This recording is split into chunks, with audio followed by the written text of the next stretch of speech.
and we will go ahead and get started. Session 10. We finally hit double digits in the main campaign with the main group, the main crew. As long as they don't all die, will remain the main group. But, besides the point. So, with that, Marigold, you want to go ahead and give us a recap of last week? Oh my god. Okay.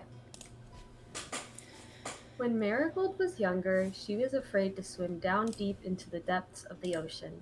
It was a place where the colors began to fade, first red, then orange, then yellow, until she could only see the color of her skin in the gray, although hard to distinguish from that of the surrounding water. Eider would remind her that she should have no worries. When water slid through her lungs like air, she could not drown. But still, the deeper she swam, the more she felt the water around her pressing, squeezing at her lungs so that each breath felt forced, the blackness of the world swirling around her, as if she was drifting into an endless nothingness. And in an altogether different but nonetheless very familiar endless nothingness, a world of dark and cold and air that compacts in on itself until you don't know where the world ends and you begin. The version of Lear that was not the version of Lear that was actually just a doppelganger met a crushing fate. It should have scared her, the likeness of it all, but it didn't. Like that part of her that felt that kind of fear wasn't.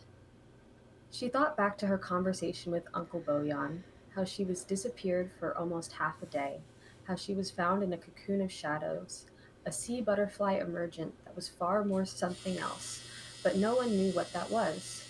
She shook some of the ink droplets from her hand. She wasn't sure where she ended and it began. Teddy's voice shook her out of her thoughts. It was almost as surprising as when she had found him on her uncle's stoop waiting for her. She had never been followed by anyone before, but she trusted that he was well meaning. At least, Uncle Boyan found his behavior quite gentlemanly, or so she thought. Marigold hadn't had any friends outside of Lotus in a long time, but she had taken a liking to her squad mates. Maybe it was time to tell them everything, but the weight of her story hung suspended in her chest. With all of the chaos, it would have to wait. The significance of it, it would need its own time. She looked around at the others in the room. Fear, worry, confusion dotted their faces as they waited for Lealia to give them guidance. It was funny that they were searching for answers but only finding questions. The fact that the strange merge was registered as an error in the system rolled around in Marigold's thoughts like a jellyfish caught in a wave, tumbling round and round but never going anywhere. If the merge was caused by the Maru Society, how is that even possible? A man made merge? But just because the Maru Society caused most of the system's errors didn't mean that this error was their error, that it could be something else. Marigold wasn't sure which was better, knowing that it was an important organization of elusive wizards disliked by the god of magic, or knowing that it wasn't, that it is some unknown force, maybe planar, maybe monstrous, maybe something new. How can you put a name to something that is unknown to you? Marigold wrung her hands. Sometimes something just is, and that was just the way of it. And to distract herself from becoming adrift in this void of the deep, her mind wandered to a newer unknown. How strange it was that, moments after they arrived in this strange Magitech horde with Lear, that they were followed, and Lear taken, almost killed, the bloodstains tracing a path to the now healed wound. The discover the discovery that they were shapeshifters made it all the more puzzling. How long had they been acting as Lear's co-workers? What triggered their need to kill Lear here and now? Why did they pretend to be Lear before stabbing Teddy? Marigold sighed. At least the current threat was over, providing time to look for answers. Maybe this time they would find one. Very nice. Hell yeah. Take your savvy point. Um, so we've got lots of questions. Hopefully some answers. We'll see. Each time ramping up. But all right. So as we kind of come into the session tonight, you all are kind of still waiting in this bright white, but now no longer sterile and clean Magitech room. You're surrounded by these blinking kind of machines, just racks of them, and the bodies of 3 shapeshifters who litter the floor, along with blood from all 8 of you. I think every single person took a hit, and pretty significant ones in that fight.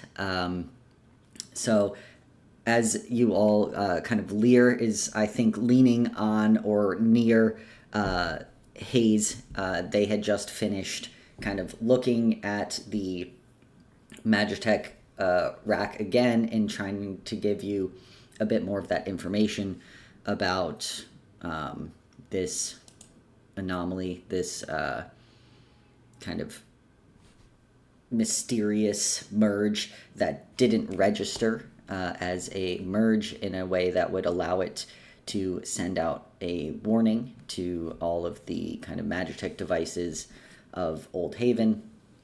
You see that as Lear is kind of leaning there, just kind of weakly suggests, do you think we should head upstairs? Your lieutenant won't be able to get inside the observatory without anyone letting her in.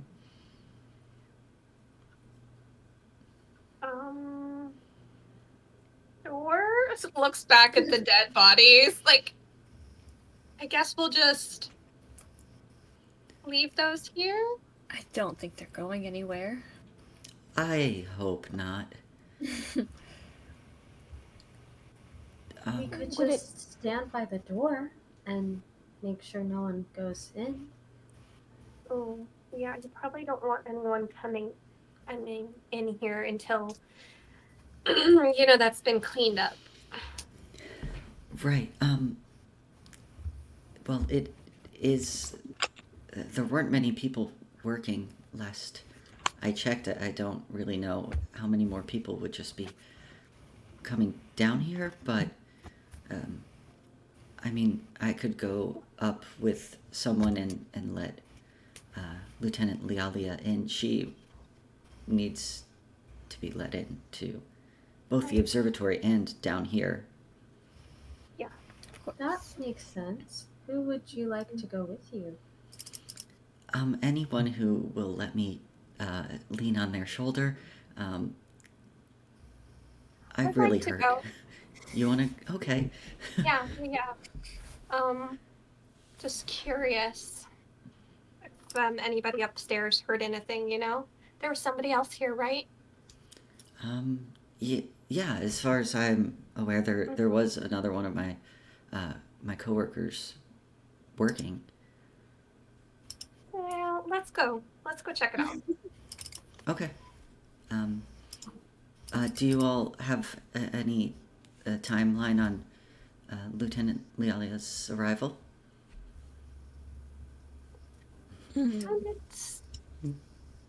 I thought Teddy was going to say something, and no, Meg was just sneezing. No, I was going to, and then I was like, I'm going to sneeze. I don't want to unmute just to sneeze into my microphone. That would be such a, like, Teddy just being like, I got sneeze. I'm so sorry. No. I, based on, like, the tablet, I mean, we know that she's on her way now. About how long they walk from the schoolhouse to this area of Old Haven? Is it? Oh, a walk would probably be... Yeah, I was like, a walk would probably be 15 or 20 minutes. You're also assuming she's walking, and she's a monk. So she could be here. Doodling. She's probably booking it. She's going for a fast jog in this direction. So probably only it would probably only be 5 or 10 minutes before she made it there. Likely within 10 minutes or so. Okay. From what I know of Then maybe,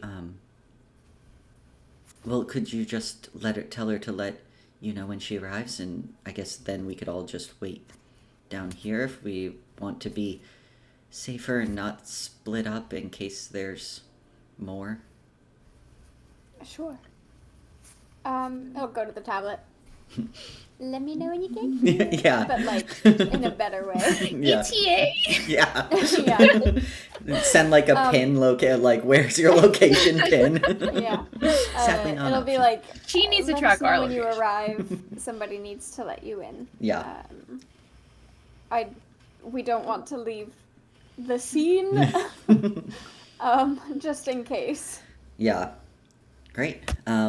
So you send that text, and Lear goes like, I think I'm just gonna sit. Thanks, and just like slides down against one of the Magitech kind of racks of things. And did anyone actually take? Yes, Lear gave someone, I forget who, the little like memory recording Magitech thing. I think Hayes or No. Xanthi has I was I thinking think it was Xanthi. Yeah. Because I Well, watched at that point, part it's now back. Xanthi because everyone's like, Xanthi has it. Yeah, I Possibly. watched that part back. It was not his. I was thinking it probably was be, Xanthi like, and everything trying to, agrees, like, so.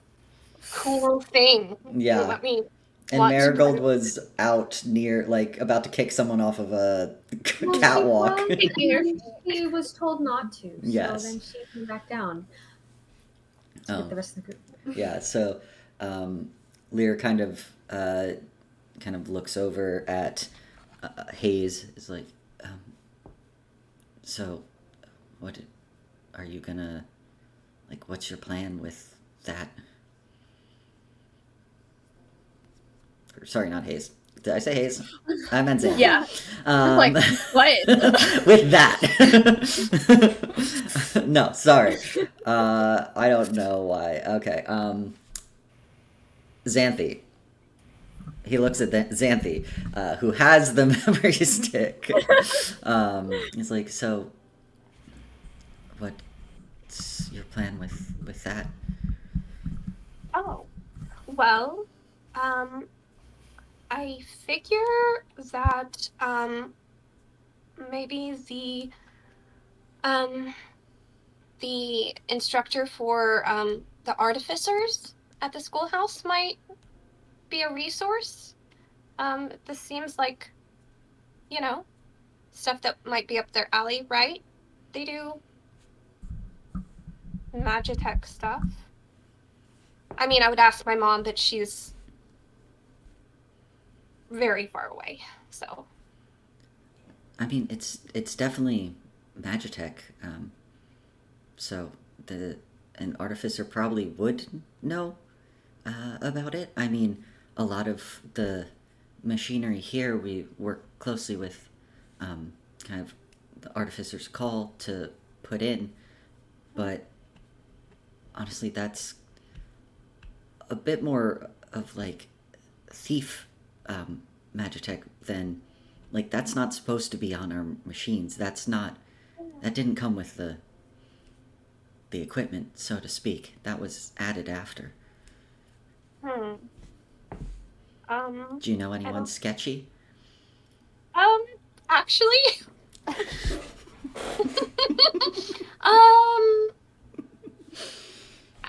well, sketchy seems derogatory. I would say, maybe someone, I know someone with, a rebellious nature. So, yes. Okay, I mean, yeah, that's a start, I guess. I mean, I don't know if this is exactly his. I mean, he might know someone.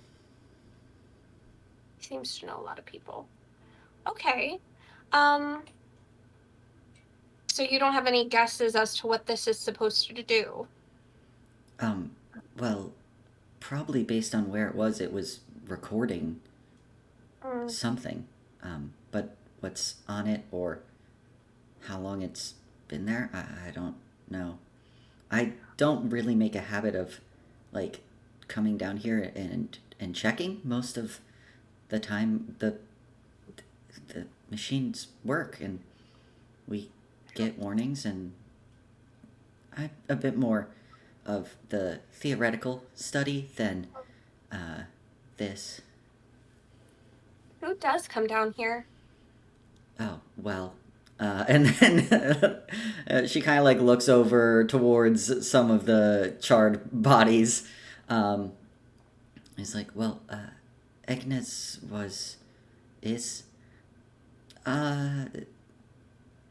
he was the one who handled a lot of the Magitech down here. So. Was that the human guy or the half-elf guy? The older human.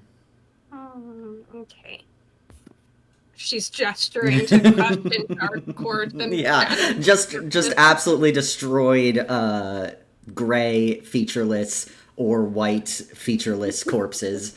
Some Was of your them, friend the one that we smushed into pieces? yeah, or the one that we exploded other? with, yeah. Mm-hmm. Which one? Wow. Okay. All right. You were saying that sometimes the Mart's just doing things, fluctuations, like surges will happen. You don't happen to know when another one of those might have happened? She's just kind of looking at those server banks. Yeah. Let's see. I will give a roll for our boy. No, that was a 4. You see that Lear's like, I mean, I've never seen one of the fluctuations, but I've heard that it can mess with some of our equipment when they do testing, but again, they usually don't tell us when they're doing anything. It's kind of just a guess, or we hear it through, rumors, for a lack of a better word. Right. So, these are by time, right? Gestures, there's certain time frames. If I was, say, I don't know, looking for something roughly this time period, maybe 10 years ago, where would I find that? I don't know, actually. This is only guest appearance. He's bringing me my water. You see that Lear's like, this is only for maybe this calendar year. All of this? Yeah, it tracks nearly every minute, and it compiles every location within the free cities as well. It's a lot of data. Now I just feel like I'm at work. Just like, hold on, I'm at my job. Let me just talk about the data. If someone asks me to make a fucking PowerPoint, I'm out, okay? So, after a year, what happens? It just gets overwritten? I mean, I feel like that would be irresponsible. Surely someone has kept it somewhere, but I'm only an associate scholar. That's definitely above me. Sorry. That's okay. See, Lear's like wiping like the now starting to be sticky like dried blood from their face, like Past prestidigitation. There. She's just like literally bloody and just not even bothered. Just like, oh wait, yes, we are covered in blood. Oh yeah. She'll just like quickly try and clean everyone up before Lealia gets here.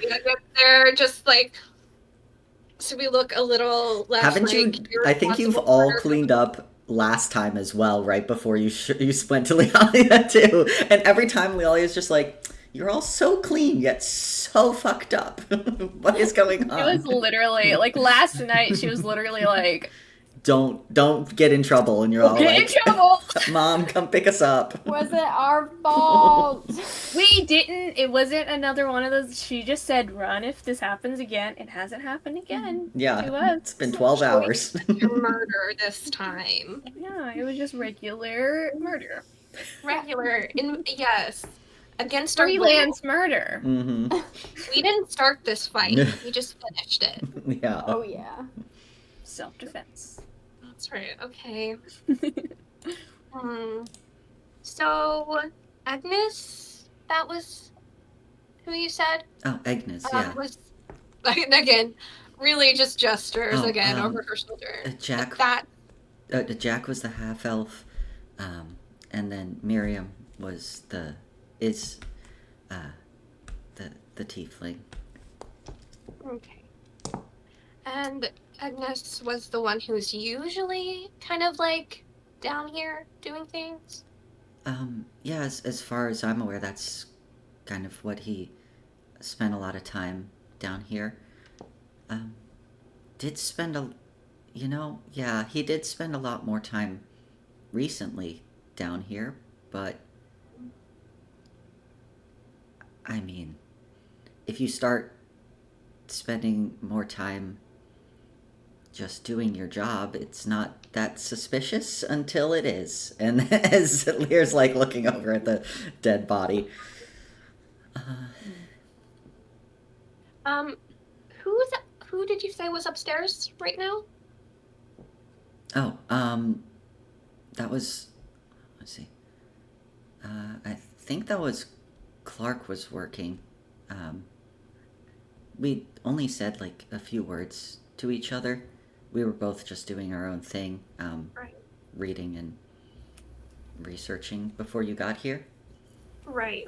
I just was curious in case he's also been replaced, you know? Oh. Just in case. Right. Xanthi. Lear has an existential crisis. Lear's like, I've already been replaced. Am I me right now? Okay. Alright.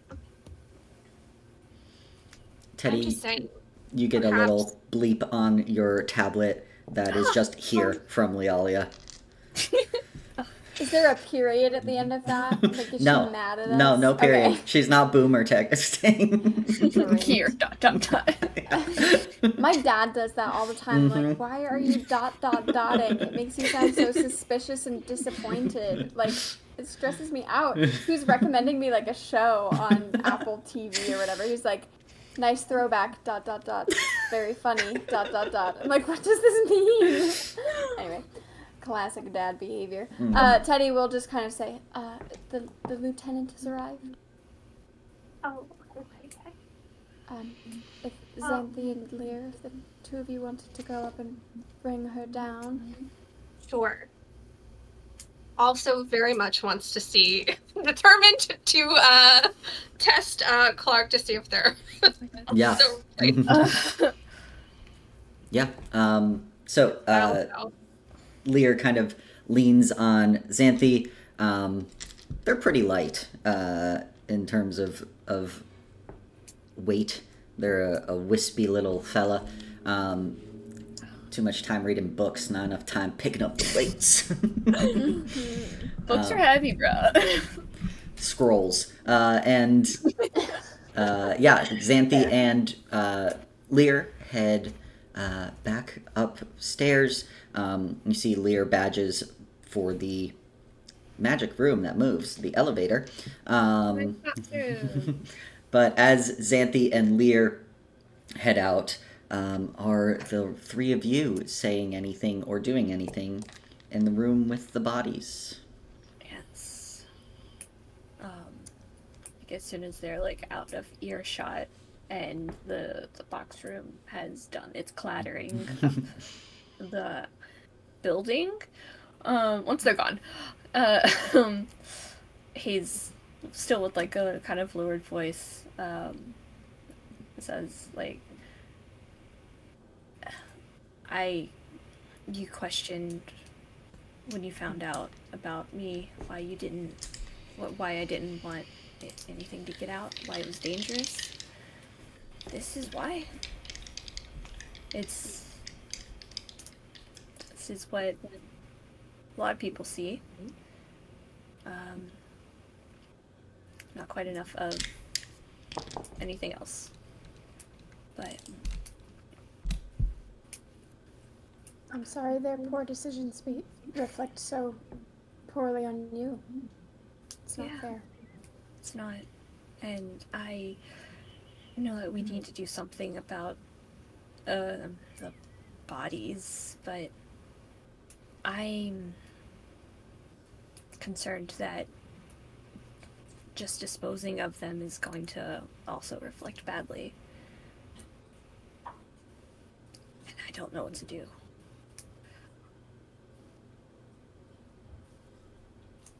We'll figure it out. We'll do everything within our power to lay them to rest peacefully and respectfully, and we'll go from there. Why are you laughing? Thinks about super pressure crush can moment. No, I'm just thinking about how Marigold last session was like, oh, we could just feed them to the fish. Like, Who would suggest anything like that? That's crazy. yeah, that's crazy. Bless you. I don't think Teddy has anything else to say. Yeah. Marigold's just idle animation kicking the ground. Mm-hmm. Kicking the ground. Oh, okay. Yeah. Oh, I think Teddy will probably come down the stairs. Oh, is he still up He there? was- He's been up there the whole time? Well, I on the map he's there. I think that if he hasn't gone down, I'm just making it, just in matching case you up. get, I think that ambushed. he did come down, because Well- last session I think that he was like, oh, this, and then came down the stairs. Yeah. Because Oh, Lucas was probably. like, are you just yelling that from Fair enough. I think he's down. Yeah. Well, good. Y'all are, next to each other on the map for when Xanthi Yay. and Lear return. But And yeah. we all here, right? Oh, yes. But yeah, Xanthi, you help Lear back up to the kind of office floor, if you will, of the Planar Observatory. And as the kind of sliding doors open, you see that the lights are like kind of half dimmed, like they would be in an office if no one has been in that area in a while. And as you walk, kind of like the lights regain their full brightness as you head towards the door. And as you're walking, you see no signs of the coworker Clark that was there earlier.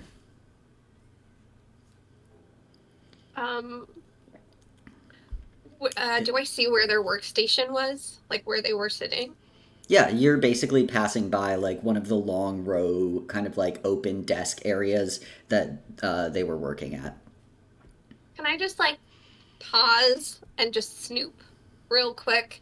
I'm still like working on a suspicion that this was one of the changelings, but I'm like, but how? How did they get their friends? How did they signal them? Is Yeah. there some... Yeah. Yeah, go ahead and give me that investigation roll. You see that Lear kind of waits and lets you go snoop. They're not gonna fight it. That's not great. It's a 10. A 10. Yeah, you look around, you see that there's like a few documents out, but that's not like uncommon. There's things out a lot of places like maps and books open that people have just left to be like, I'll come back to that Monday. They left their browser tab open. They're like, I'll be back for that on Monday. So like nothing on the desk is very suspicious. It's just a bunch of books and like papers. Yeah, that's all you get with the 10.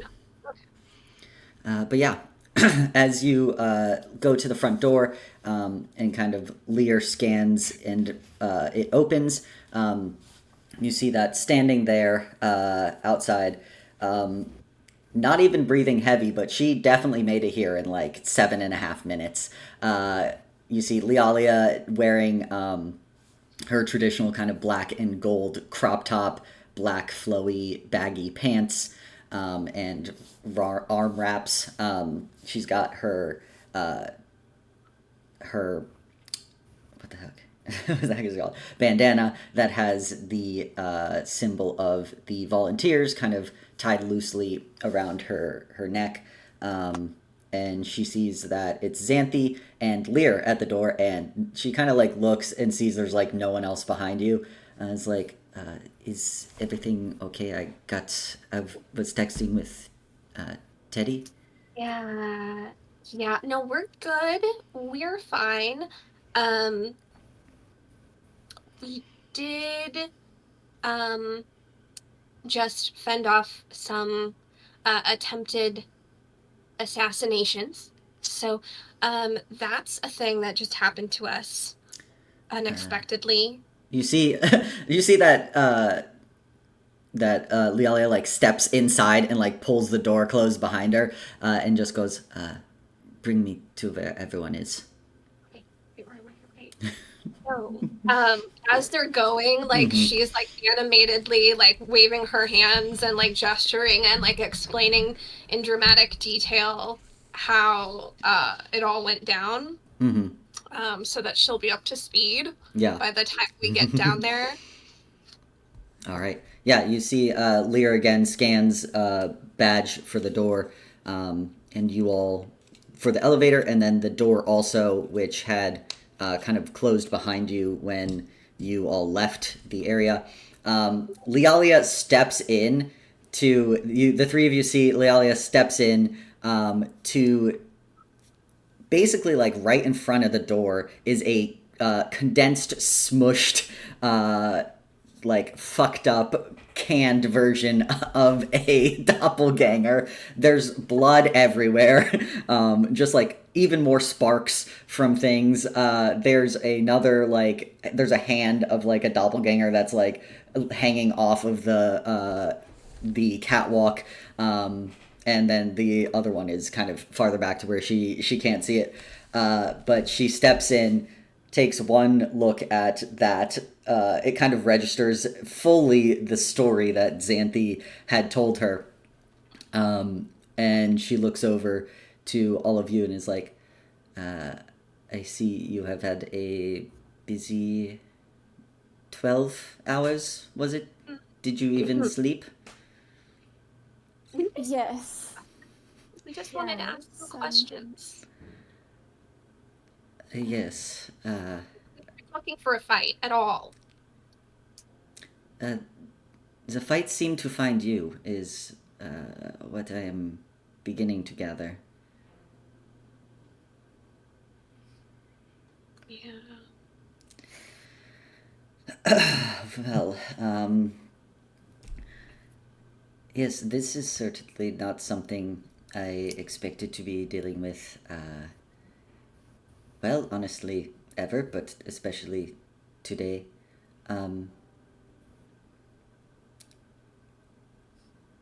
You know, I don't want to know further what you are looking for here. I have a feeling I know. And you see that she kind of like looks over at Lear, who Lear kind of like gives a small like wave and kind of blushes, like, hey, Lieutenant Lialia, it's nice to see you again. But before just kind of like looks away. And you see that Lear's like, or oh god, Leah, there's too many L's. Oh yeah, I know. Every Lialia. time I try to type or write Lialia, I go LL. When I tried to recap, I had both of their names, and I went LLL. I don't know how to spell Yali anymore. Look, that's just their ship name. It's just all L's. Just but all right. Well, we will have to do something about this. I can handle this. How much did you tell Lialia about why you were here, Xanthi? How much did Xanthi tell? Yes, Xanthi. What did you say, like, exactly, like, what you were coming here for? Or were you just like, we showed up and Lear was like, do you want a tour? And we said yes, and then we got attacked. I think she would have been like, oh, we just had some questions about the merges, and then, you know, Lear said we could come down here with him to look at it, and then these guys came in, and his tattoos weren't moving, and it was really weird, and then they turned out, yeah, they tried to kill us. So I think she would have been like, we, like, had some questions about merges, so I think she would have probably said that, but like not even intentionally keeping it from her, but just like the more relevant part of this for her in relaying it was just what had happened in the room. Right. I'm like, what? Are we in trouble? What do we do about this like little bout of murder that we just did? Exactly. So Lialia looks in kind of around and is like, well, you say they attacked you. Did they give a reason why, or for fun? No, they just stabbed Teddy. Well, that was after they stabbed Lear and pretended to be them. But they're not pretending anymore. Fuck. And you see it just occurred to Lialia. She just walked into a room with 3 people that could very likely be changelings or doppelgangers. Only one is. You see that. You see, like, her shift the weight, like, just so slightly onto the back of her, like, her back foot, but doesn't do more than that. And it's just like, what did we talk about? What did I give you earlier today, I guess? Oh, you probably need that back. Who has it? You do. Okay. Yeah. Who has it? So suspicious. Being like, who has that? That's crazy. No. That was me. That was me. That was me. Yeah. That was me. So yeah, you see that Lialia is like, takes the key and looks at it like, okay, well, I at least trust that at least one of you is probably not a changeling or doppelganger. Well, I'm definitely me, Marigold, because I don't think that changelings would be able to produce their own ink. She like wrings out her hair and ink just splatters on the floor and is instantly replaced. Lalia starts to look a little more comfortable. It's like, okay, well, there's that. A cantrip light, yeah, like, you know. She's never seen me do anything like that. No.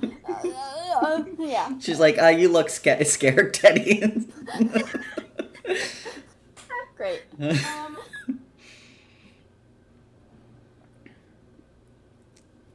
Well, I'm obviously me.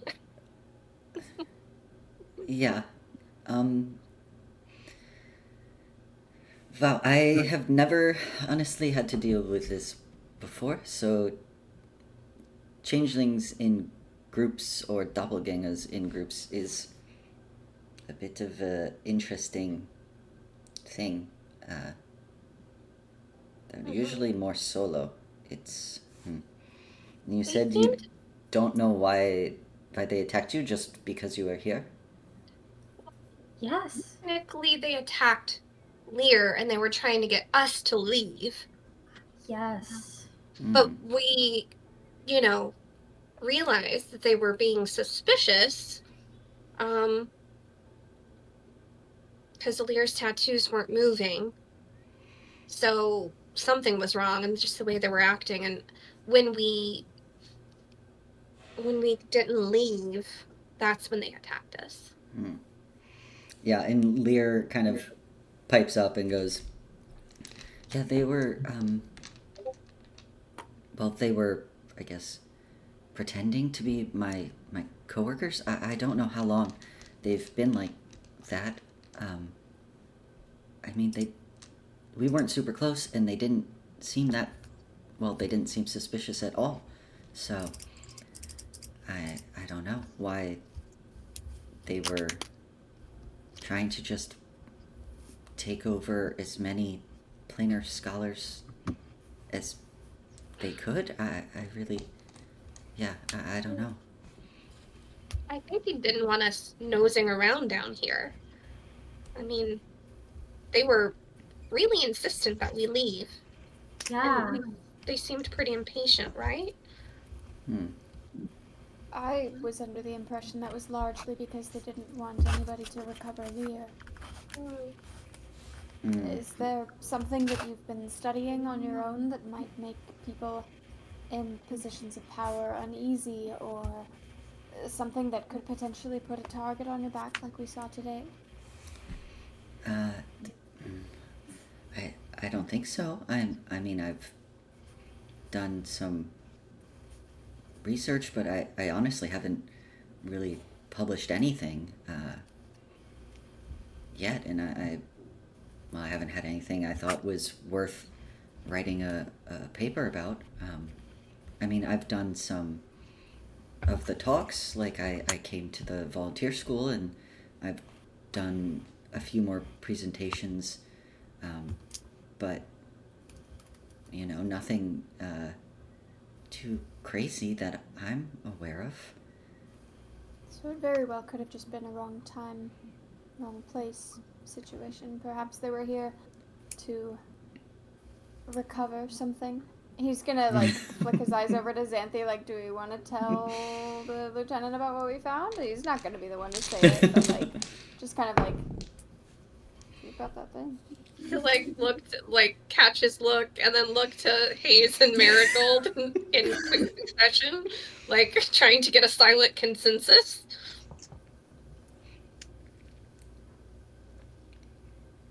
Yeah, do they, what do Hayes and Marigold's faces show? Because you probably can't say anything unless it's real smooth. I think Marigold, like, thinks for a moment and then, like, gives an approving look. Yeah, same. Approving in what way? What are you making sure what's... Tell Lialia. You're approving that you should tell Lialia. Yeah, we should tell Okay. Lialia. I was like, I want to make sure that the player knows what the group has decided. Yeah, that's fair.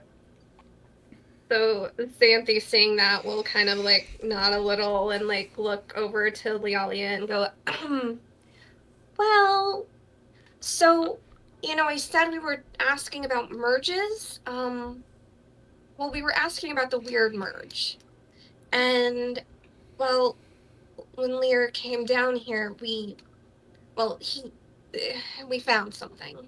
And she'll, like, pull out the little gizmo. Yeah. You see that Lialia kind of looks at it for a second, and then looks at all of you, and then at Lear, and is like, what is that? I do not know. What? Well, Lear explained it better. Great, I'll talk to myself. Talk to yourself. Yeah, Lear basically explains the fact that it is some sort of recording device that is definitely not supposed to be there, and was probably recording merges of the dates and times of merges. Doesn't know for how long it's been there, or if there's a specific thing it's looking for. And after Lear finishes that explanation, Lialia kind of nods for a second and then is like, all right, well then, what is your next step?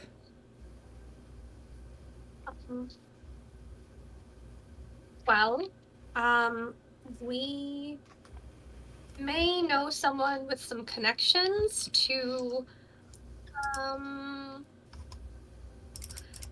I guess, less legal, law-abiding citizens, and that might be where we could get information about this. Anyway, that's the suggestion.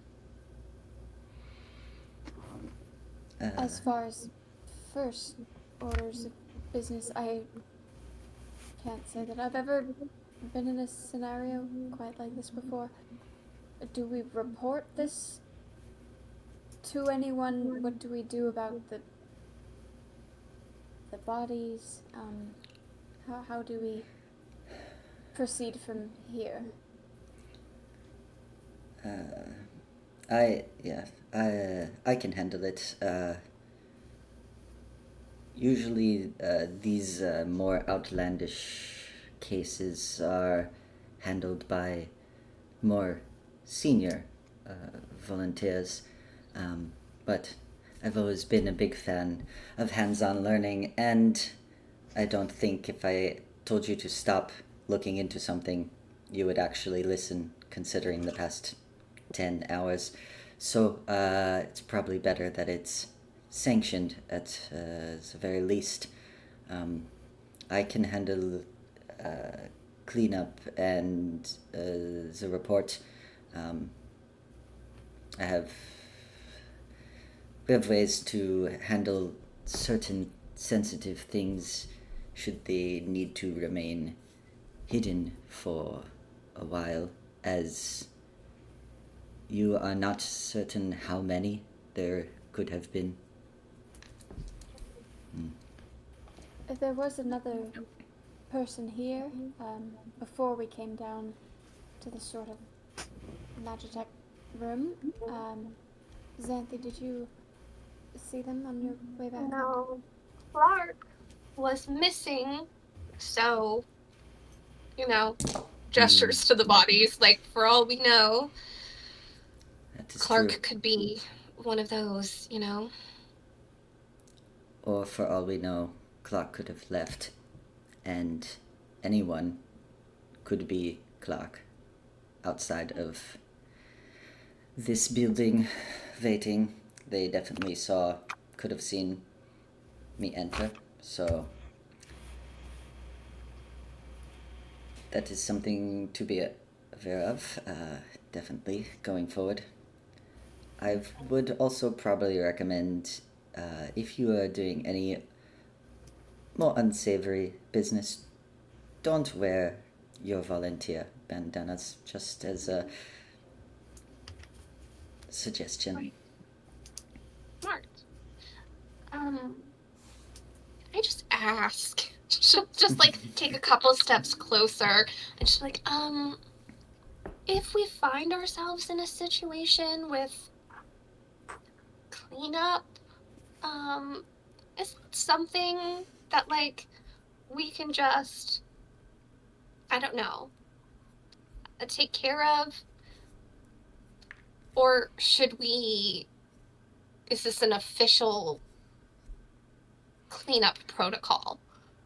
I would say use your best judgment. This was a good one to call me. We would not want any ill will with our friends. And she points over to Lear. And, if you happen to find yourselves perhaps near Parliament or anywhere else that is an official area, probably call it in. But anywhere else, do what you think is necessary, and we can always put it in a report later. Got it. Ask for forgiveness, not permission, is sometimes the best way to go. In this case, there's a request from members of our group that these people not be fed to the fish. You see that Lealia looks a little confused for a second. It's like, right, yes, well, that is not normally the protocol for cleanup. So noted. But yes, I guess the other thing is there are the actual people. Is she kind of looks at the doppelgangers on the ground, and Lear is kind of like, do you think they could still be alive somewhere? Or, I mean, I guess I don't know how long it's been.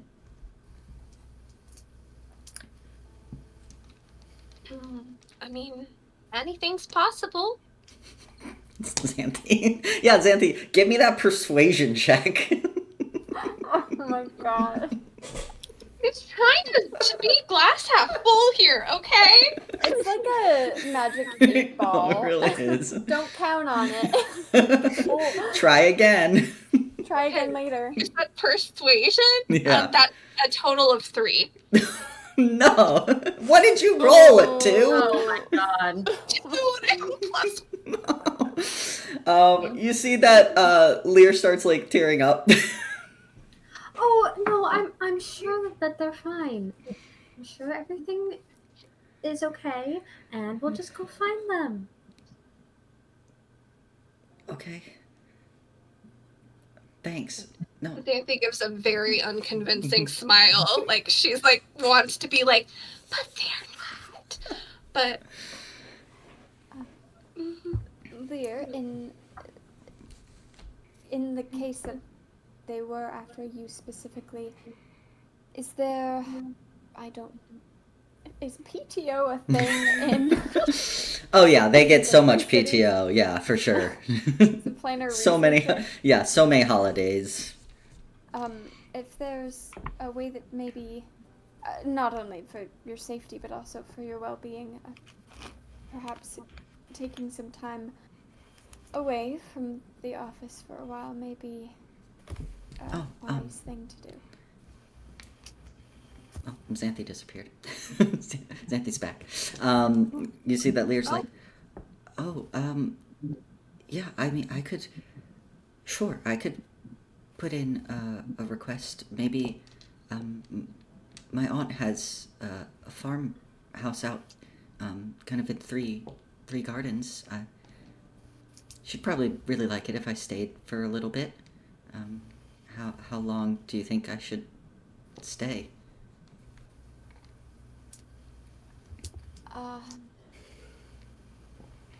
I mean, how long? As long as you need to get back on your feet and start feeling a little better. I know you took a pretty hard hit, and just to ensure that you're all right. As we perhaps learn more, we can keep you in touch. And We have your tablet. We have your contact. We've stolen your tablet. Sorry. We have your contact, and if anything, we can let you know when it's safe to Okay. return. Yeah, I can head there this evening. Should we have like a code word that it's you all and not you're not going to try to kill me? That's a good idea. what's something that would be easy enough for you to remember? But not so easy that one could guess. Gravity. That's just traumatic. Crushing an individual like a soda can. It's so depressing. Yeah, you see Lear's like, I don't know. What day is it? Maybe just the day? Oh, I no, mean, that might be it. anyone could ask for the Yeah. day. Oh, and I gave a lecture on Sunday too. Wow, we interact a lot on Sundays. Well, I guess only twice, but that seems like a lot. 2 out of 2. 2 out of If I had 2? 2 nickels for every Sunday.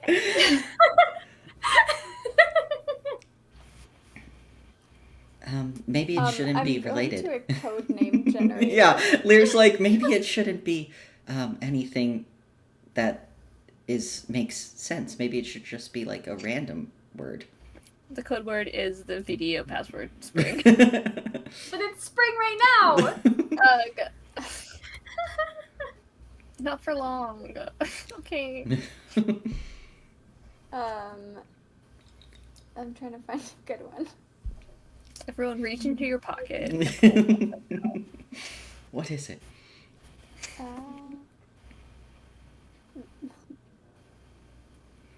All of these are dumb, but that's the point. Yeah. The crow screams at dawn. That's so Yes! dramatic. Yes! Yeah, I want to know why how Teddy came up with that one. Teddy's like, well, back in Travis. Well, there was this crazy guy. It's like a thieves' can't phrase that Yeah. Teddy doesn't know the His thieves' can't. meaning of it or something. I love like, it. Just one of the dock hands or Yeah, something like exactly. that. Like, Great, yeah. Let's go with that then. What was it? The crow. The crow screams at dawn. Love it. Yeah, Lealia kind of like cocks her head, is like, that's an interest, or nope, that's not her. But she's like, that is an interesting choice, but I don't see that anyone would guess it very easily, so perhaps we can use that as well, if there's anything we need to be sure of the other person being who they say they are. I think that would be wise. Well, a quick question, Lucas. The death is one of the gods that has been reclaimed. Mm-hmm. Are there any, like, customs with death or, like, rituals that would be kind of like common knowledge or anything like that, just culturally, that... It really kind of depends on the region, so there isn't one, like, set standard one. So Are there any that I know for Changeling specifically? Give me a... What would that be? Religion check? Yeah. It's like history check. No. Religion check. Probably that. I'm very flat at it. A 7. 7. You're a little stressed right now about that thought. You don't like that thought crossing your mind. You're trying to be like, do I know any? With, like, should I, like, give them, like, an appropriate thing, but also, like, they're bad guys, like... But also, don't let because anyone they're know. also- it doesn't mean that, like, this, and also, if you say anything. Yeah, so you are not aware. I'm not aware. I'm not aware I'm a changeling. Good one. Thank you. Yeah, Lealia kind of looks as like, well, I guess you all have some experience with shapeshifters now, as that was, what, the 4th that you dealt with? Yes, and they all kind of had the same outcome. Death? Yeah. Yes. Lealia's like, that's what happens when you get in a fight. Usually someone dies. Alright, well, is there anything else you need before this, you go off doing whatever it is next for next steps? I still expect you to be in class tomorrow, so unfortunately, unlike the senior volunteers, you do still have to do class and whatever this special assignment is. But you do not need to worry about anything from the job board unless you're going to be overachieving. And she gives a little smirk at the just notion of you all overachieving, but... Understood, Lieutenant. Thank you for coming so quickly and for your help. Of course. But I will always have my tablet on me in case you need anything further. And she turns to Lear and is like, Associate Scholar Lear, will you stay? I will need access to this area to get the rest of this cleaned up. And Lear's like, sure, yeah, whatever I can do to help. Happy to.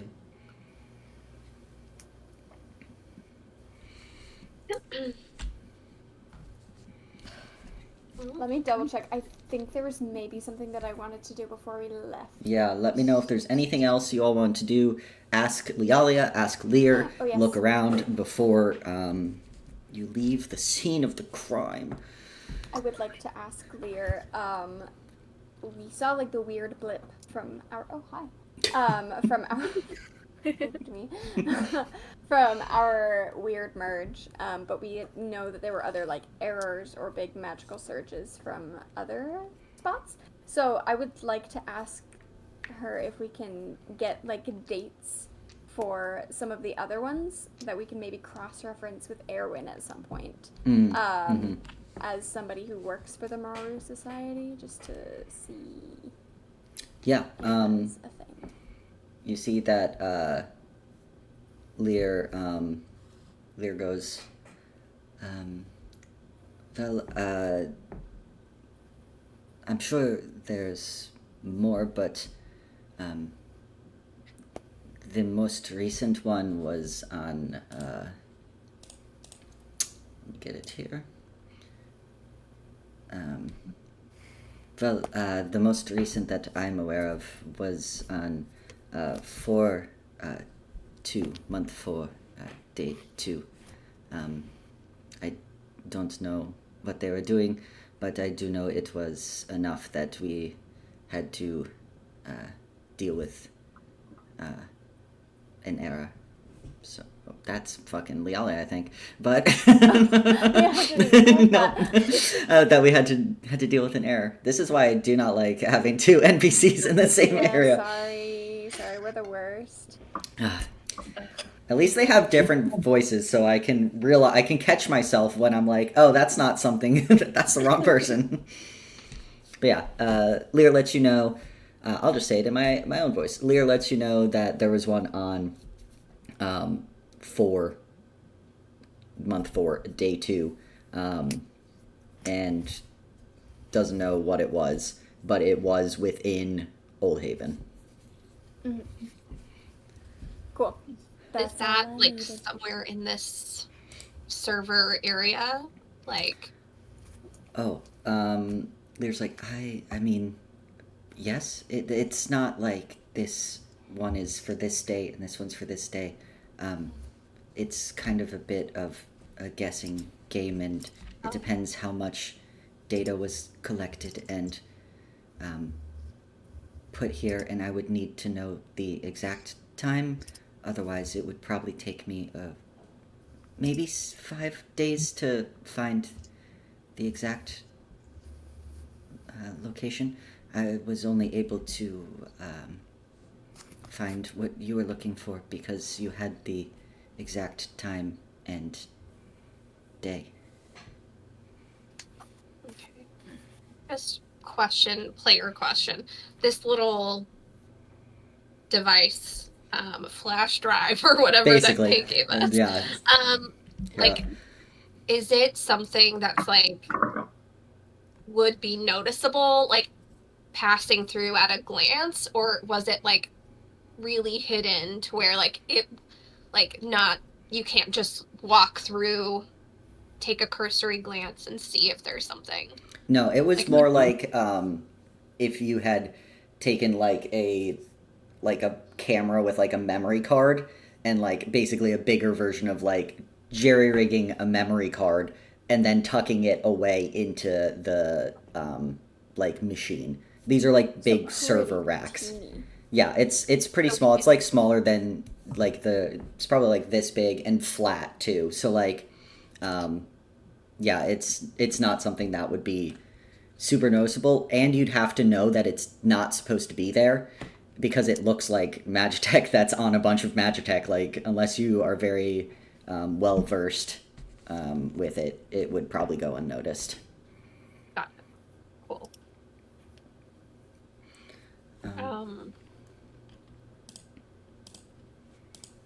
Yeah. I think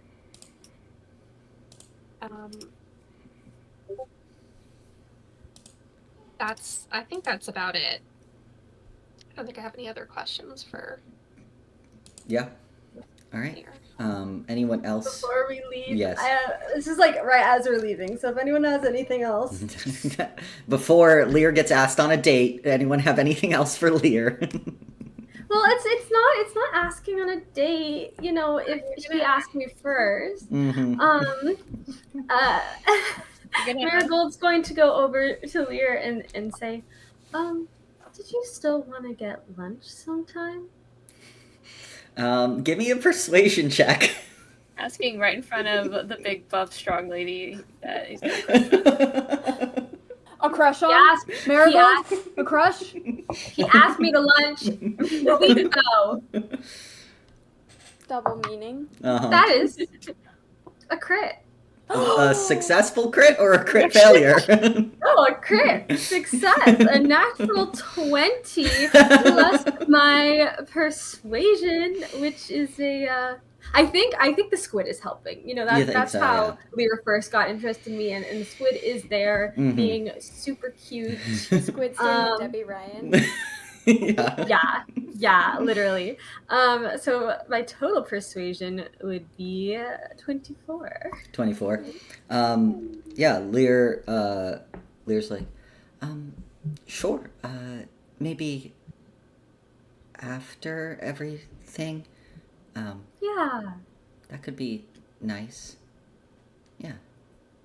great. Sounds good. Okay. Well, I'll talk to you then. Be safe. All right. Give me a perception check.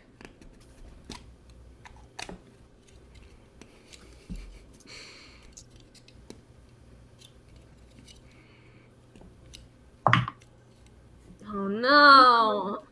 Why did I roll well for the the romance? No, right? Can anyone else? That's an 8. An 8. I just got a savvy point. I want to use my savvy point. Well, it's a perception check. Maybe it's not like, oh, see if like Lear thinks you're weird. Maybe it's a like, oh, something else spooky. I don't know. That's a 10. I didn't roll very well on this. All right. Well then, good to know.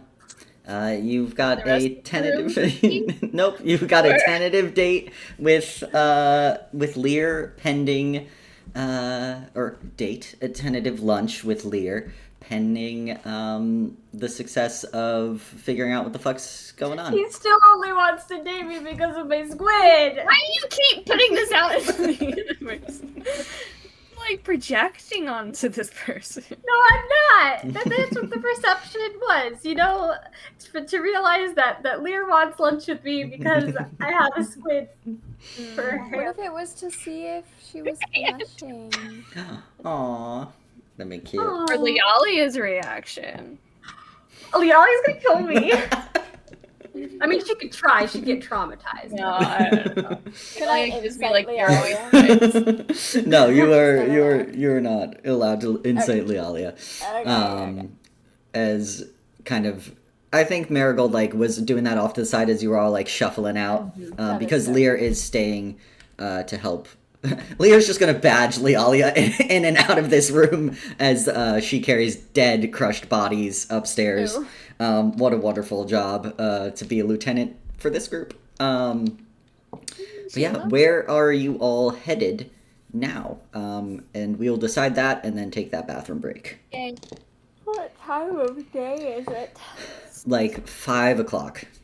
Oh Like my 5:30. We can Well, just I'm sure jump class is ahead. over now. We can just jump ahead to classes over like 7:38. It's 12-hour days. But we could just jump ahead to you basically all like chilling out, taking a short rest, and then heading to the schoolhouse. Yeah. We're On the gonna- way back to, or on the way to wherever we're going, I would love to go to the store and buy more healing potions because I did use 2 of mine. Mm-hmm. I can just add those and take the money away. Yeah, and before, if when that's we easier. get to the schoolhouse, I want to check the message boards. So that's like before Yenros, so that could take a little time too. Yeah. So Not the, we'll necessary say message, but yeah, for we'll say message. that you can run to get potions from the sweet old lady who has the potions in Upper Harbor at the Cerulean Spade. Go see your grandma Water Genasi. And then we will pick up with you all around 8 o'clock, heading back onto the schoolhouse area and heading to look at the job board before you head inside. So we will pick up there. Let's get it started. So, that would be 100 gold if you're buying 2 potions of healing, right? 50 each. Tate / Marigold, is that what you're doing? I bought 3. You bought 3 And- or 2? I bought 3. 3 and is I 150. took out 150 gold for the 3 potions of healing. Great. Because I'm not trying to swindle my grandmother. Rude. Do not swindle Grandma. No. Grandma Jet. All right. So you all go run your errands, take a bit of a break, whether that's heading back to the villa again, or just like sitting in a like a little coffee place in town for a couple hours, getting dinner. It is like almost dinner time. You all did get into a pretty deadly fight. Might be good to heal up with some fish on a stick or something in Upper Harbor, and that way you're right there, ready to hit the schoolhouse right before class gets out for the other kind of half of the cohorts that have the Tuesday, Sunday class, which Yenros is in. But you all stop by the job board first, right? Is that where Nothing. like a message would be left for us? Like I'm not necessarily looking for a job, but like Yeah, you would assume either there or like somehow with Lialia, but you just saw Lialia, so it's if it's not with her right now, she's a little busy. She will But not be also, giving. like, what jobs are there? Well, we're here. Yeah, so you look and you see that honestly, there's a lot of jobs that are tacked up that are just asking for help, like repairing and rebuilding in a center market. As you know, just a week ago, there was that crazy plane of air merge that caused a tornado. So honestly, a lot of the jobs, well, it does look like people have pulled some, but there's like quite a lot of requests of just like, I need help, like moving debris from my yard. Someone The ice devil's still at it. you are trying to look under there. You do not see the ice devil one. But you do see Xanthi in kind of like the bottom corner, right hand corner, a small note. It says noon, first Wednesday of every month, free clinic in Woe Park.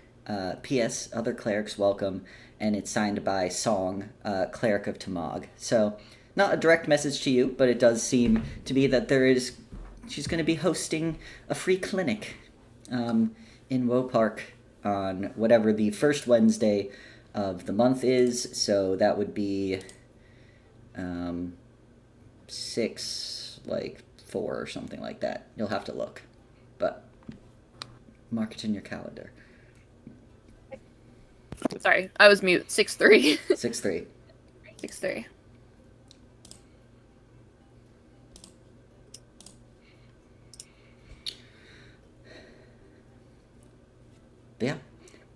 right. Where to then?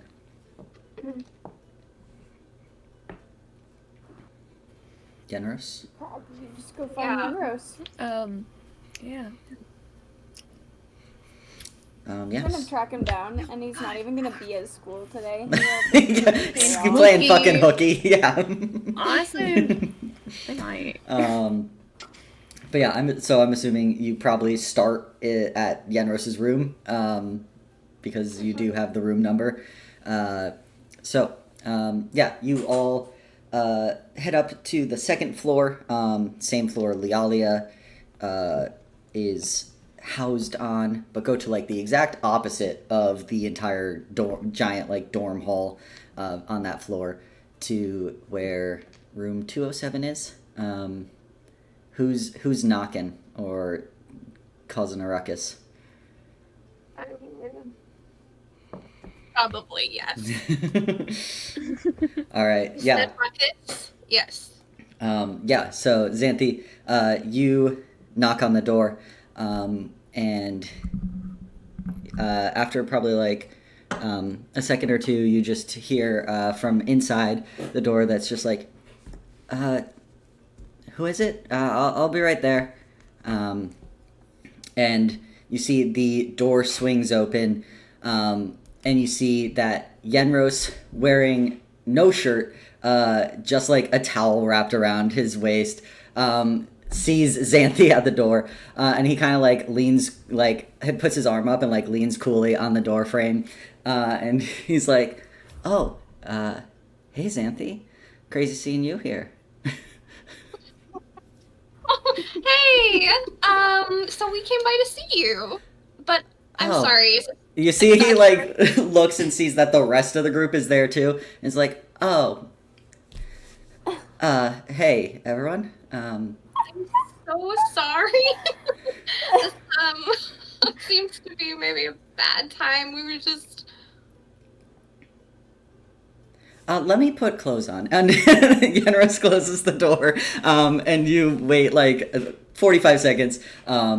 They reopen the door. They're wearing their classic, like, just flowy clothes of, like, a red shirt and baggy pants. And it's like, you know, you can see, like, they had probably just taken a shower from finishing up with class and everything. And it's like, what's up with everyone? Hey, sorry to come without asking, but could we kind of had a question for you. A couple questions, actually. Do you mind if we come in? Oh, no, sure. Come on in. And you see that Yenros steps to the side, and you all enter in, and you see that the room is honestly a lot like cleaner than you would have expected for this like chaos of a human who, well, half-elf human, this person. You see a lot of the decor seems to be very heavily inspired by like comfort, which is like very Japanese-esque, minimalism, and otherwise like not a whole bunch going on in Yenros' room. And you see he kind of like pulls his chair out and does the thing where he sits like with his arms on across the back of the chair. And it's like, hey. He's like, yeah, so what questions you got for me, Xanthi? So, first of all, how are you? I've been meaning to come and say hello, but you would not believe all the crazy business that's been going on. Oh, you know, it's been fine. Better now that you're here, you know. But classes, her head to the side just a little bit, like finally clocking it. She like cocks her head a little, and is like, and I think she'll do an insight check to tell if he's flirting. Yeah, go ahead, give me that insight check. Come on, Andy. Let's go. Okay. Come on, you have like. Not so funny. Okay. Thank God you have a +6 to like insight. So a 26. A 26. You can tell he is being a flirt. Not you don't know how serious he is about it, but you can tell he's enjoying flirting. And yeah, he's not like he's not being like the shy, blushing kind that apparently is the rest of the people that anyone's flirted with so far in this group. um, he's Probably being very like pauses bold. just for a second because in her mind she's rolling back to like the front door interaction and was like, okay, all right.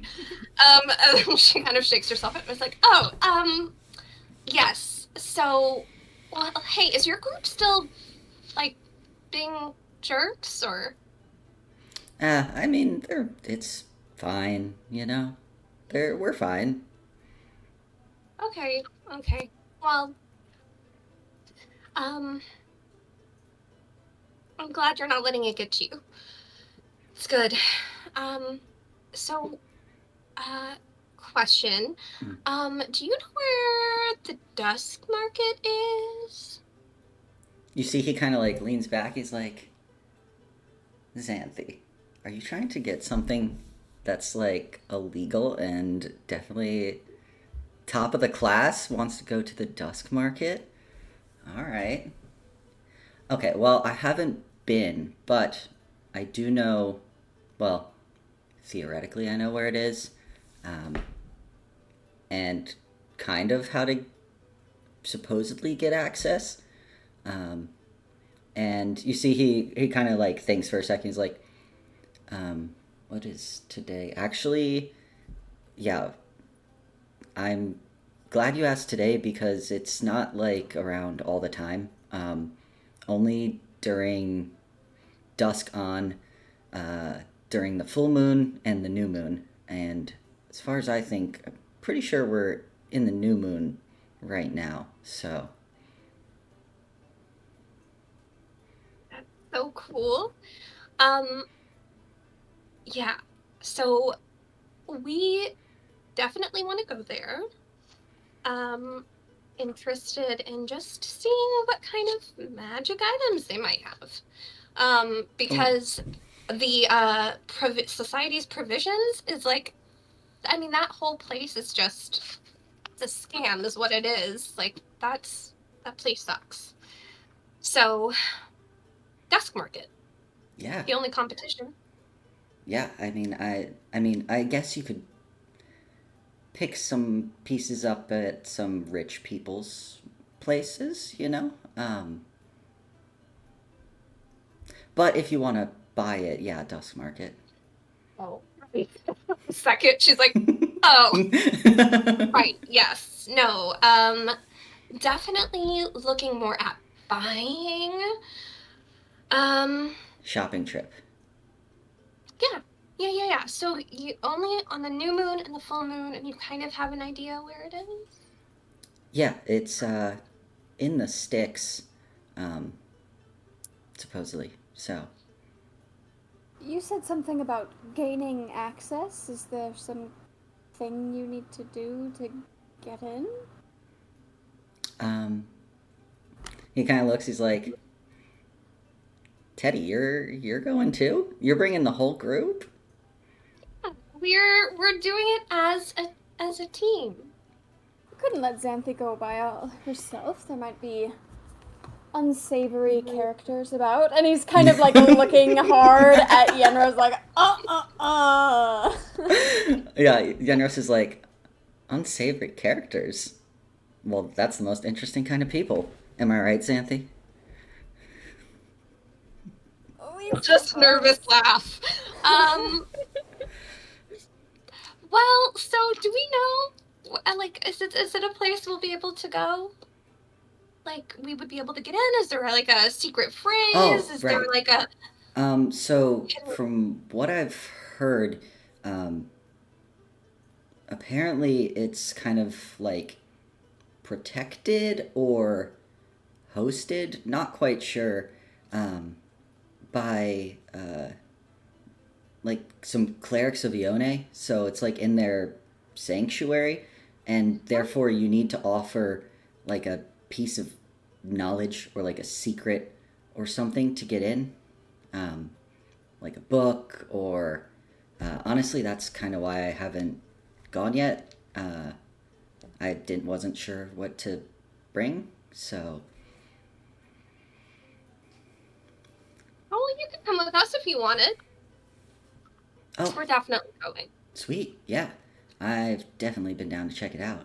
Do you all have a secret or knowledge that you'd give up? I'm sure I could think of something.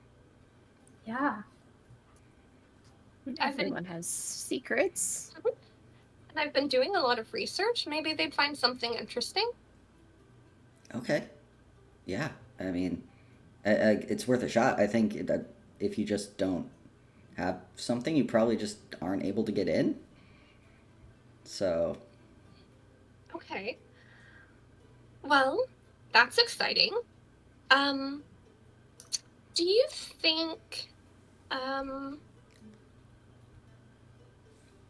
mean, I don't want to assume, but do you by chance know anyone who might be knowledgeable about Magitech and also might be knowledgeable about thieving?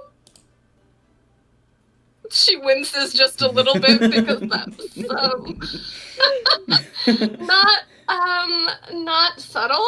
yeah. She was trying to be. Yeah, you see that Yenros kind of laughs a little bit. Is like, well, I know someone who's good at thieving. It's me. But I don't.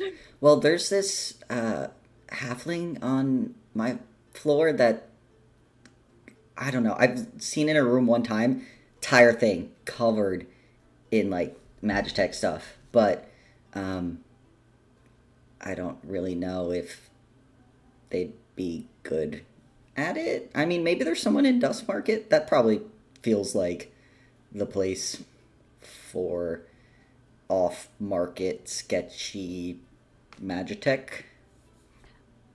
We would need somebody to be discreet. So, you think Dusk Market, maybe? I mean, money buys a lot. Could probably buy silence. That's true. Did you say there was someone on this floor who might? But maybe not. Oh, yeah. I don't know their name. I just generally know the I just generally know the room they're in. Okay. Well, I might just take it down if you don't mind, just in case. Yeah, sure. You know, pet your pets. Yeah. Yenros gives you the room number for Crusher. He fucks up and gives the wrong room number, and he gives the room number for Crusher. Wait.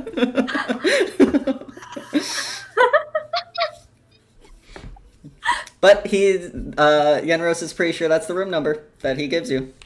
Very cool. That's awesome. That's super great. She'll look to the rest of the group like proud, mission accomplished. if there is anything else. Yenros, did you want to see what the were-rat looks like? The were-rat? You said, oh, it's the shapeshifter. You said that you wanted to see what it looked like. It was a were-rat. Oh, hell yeah. Marigold does a minor illusion to make the were-rat. I guess she would pick in were-rat form because that's most interesting, you know. Yeah, Shows it was him. pretty gross, but we killed it. So, you know, he was pretty rude actually. Oh, like called y'all names? Like what did he say? No, he was wanting to bite everybody. So, I mean, Yeah, he got me, but I'm okay. Got it patched up, taken care of. And you're not like, you see like Yenros kind of takes a step back. He's like, you're not. No, I got it taken care of. It's okay. I'm Yeah. fine. All right. And show you the scar if you want. I don't know if that's something you want to see. I mean, if you want to show, it's fine. But like, Okay. yeah. But you're not gonna like turn into a rat and bite me. It's been long enough where I would know. Yeah. We sought medical treatment really quick. So, Okay. Cool. so all good. Nice. Yeah. Okay, cool. Well, that was super helpful. Yeah. So you said y'all are gonna go tonight, right? Because I think we only have maybe tonight and tomorrow. You see, like, Yenros is trying to like look out the window at the current phase of the moon. I think maybe tomorrow's the last day of the new moon. So What do you think, guys? Tonight? Tomorrow? I think tonight would be fine, but also if we'd rather wait on things, I'm happy to wait until tomorrow. I know that we have class tomorrow, so we may be a little more tired, but also Yenros, you had class today, so don't want to choose our comfort over yours. no, it was chill. I didn't really pay attention much, honestly. So I'm refreshed. Took a shower. I'm ready to go. Ready for whatever the evening holds, you know? Xanthi, I know you were pretty excited to go and check it out. If you'd like to go, then I'll follow your lead. Okay. Well, no time like the present. So, yeah, tonight. If that's good with everybody.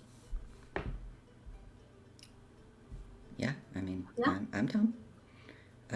Do you need to go get something for the offering, or do you already have it on you? We could just meet at the entrance into the sticks, or even, yeah, that's probably the easiest.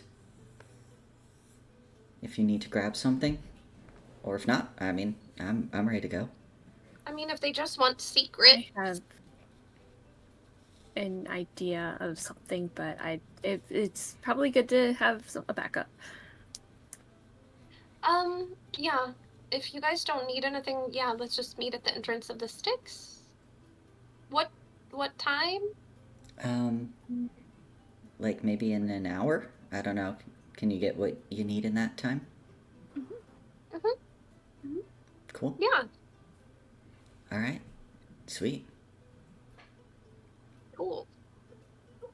See Well you there. then, that's great. We'll see you then. All right. Catch y'all later.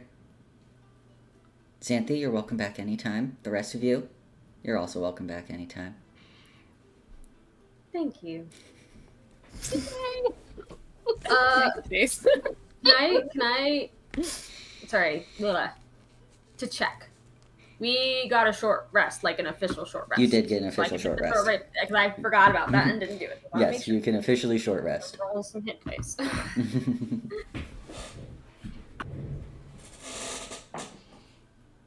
I would like to stop by. Oh, sorry, you go for it. No, I was not saying anything official. Just mouthing off. I was just gonna say I'd like to stop by the Malraki Villa to change into less conspicuous clothing, perhaps. Mm-hmm. Same. He's got a huge blood stain on his shirt. His nice white shirt, bloodstained. Yeah. So I think he's gonna change. He'll leave his volunteers bandana ascot thing at home as well. That is smart. Mm-hmm. Yeah. Per Lialia's suggestion. Yes. Yes. We'll leave that as well. Do you all discuss on what you are planning to bring for an offering? What knowledge or secrets you're going to gift? Remember, I'll remind you all. Go ahead and give me a religion check, everyone, so that way I can with how you roll, we'll see what you get about Ione. Ooh. 10.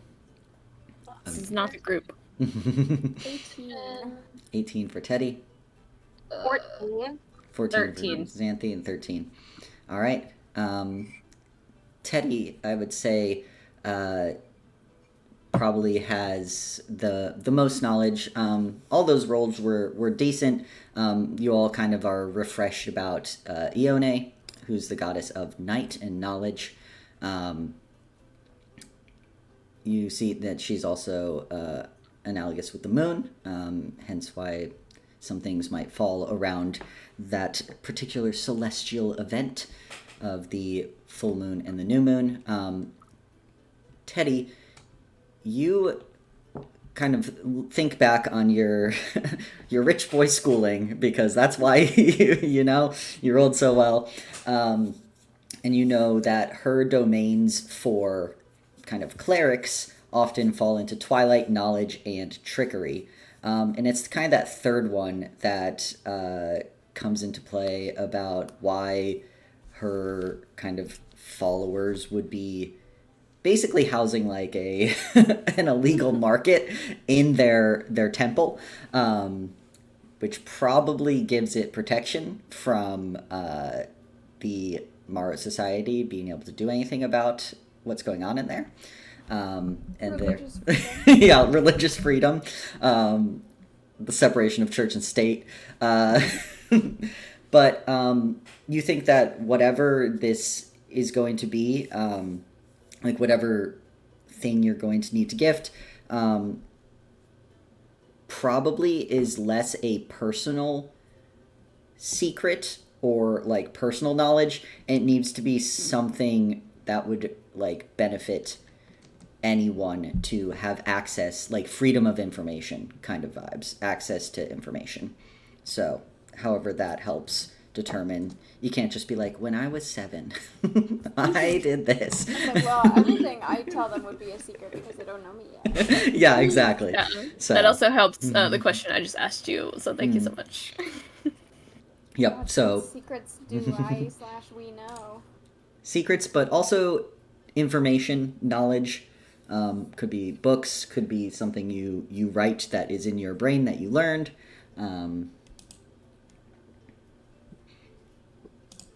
The Planar Observatory is full of shapeshifters. But you all can discuss what you think, so, or in character or out, as to what you would want to bring. Do you think one would be enough for all 4 of us, or I- do we need to provide our own information? From what it appeared with Yenros, he's hoping that if he's with your group, he doesn't have to provide something. So it seems like it's almost like a group show up at the same time. Per car. Yeah, exactly. So you might be good with just one. Well, I know a piece of knowledge that is a secret, I think. That would be great. What would that be? Well, we just give them, the pairings of the beers and the potatoes from the, what's the tavern called? Tipsy Goat Tavern. The Tipsy Goat Tavern. That would benefit everyone, because then they'd be able to get the best pairing of beer and potatoes. I think we should definitely start with that. If that doesn't get us anywhere, a backup might be good, but genuinely, that was some of the best food I've had in a very long time. And not everyone thinks about the pairings, but shoot, I forget the name of who's the owner of the tavern, the old one. Oh. No, Well, his dad, Carl. Carl. See, Carl Carl He knows where knows. it's at. knows. Those were good pairings. We should lead with that. I could tell them the god of magic is awake again. That's actually very also useful. proselytizing. So it's a win-win. At another god's temple. Oh. They probably get along. Maybe. Why wouldn't they? Potentially information about changelings not being able to contract lycanthropy. I'm not sure how widespread that knowledge was. It was news to me when we first learned that. I was thinking that as well. But that would be very useful, but how do we relay that without question? Do you think they'll question it? Well, we That's can say we read heard it from somewhere. a medic. Yeah, we heard it from the medic. Maybe And we went don't- in and we were like, oh, we're so lucky that we didn't get lycanthropy. Is there a cure? And then she said, well, there is no cure unless you're already a shapeshifter, and then you're immune. I've already told Yenros and Jaden as well that I got bitten and taken care of, and didn't contract it. Yeah, but It has so did implications. the other people that were treated there also didn't contract it. It was never a guarantee. I don't know if they were also shapeshifters. Everyone could be a shapeshifter, exactly. Welcome to ruining the game. From now on, every single person possible could be a shapeshifter.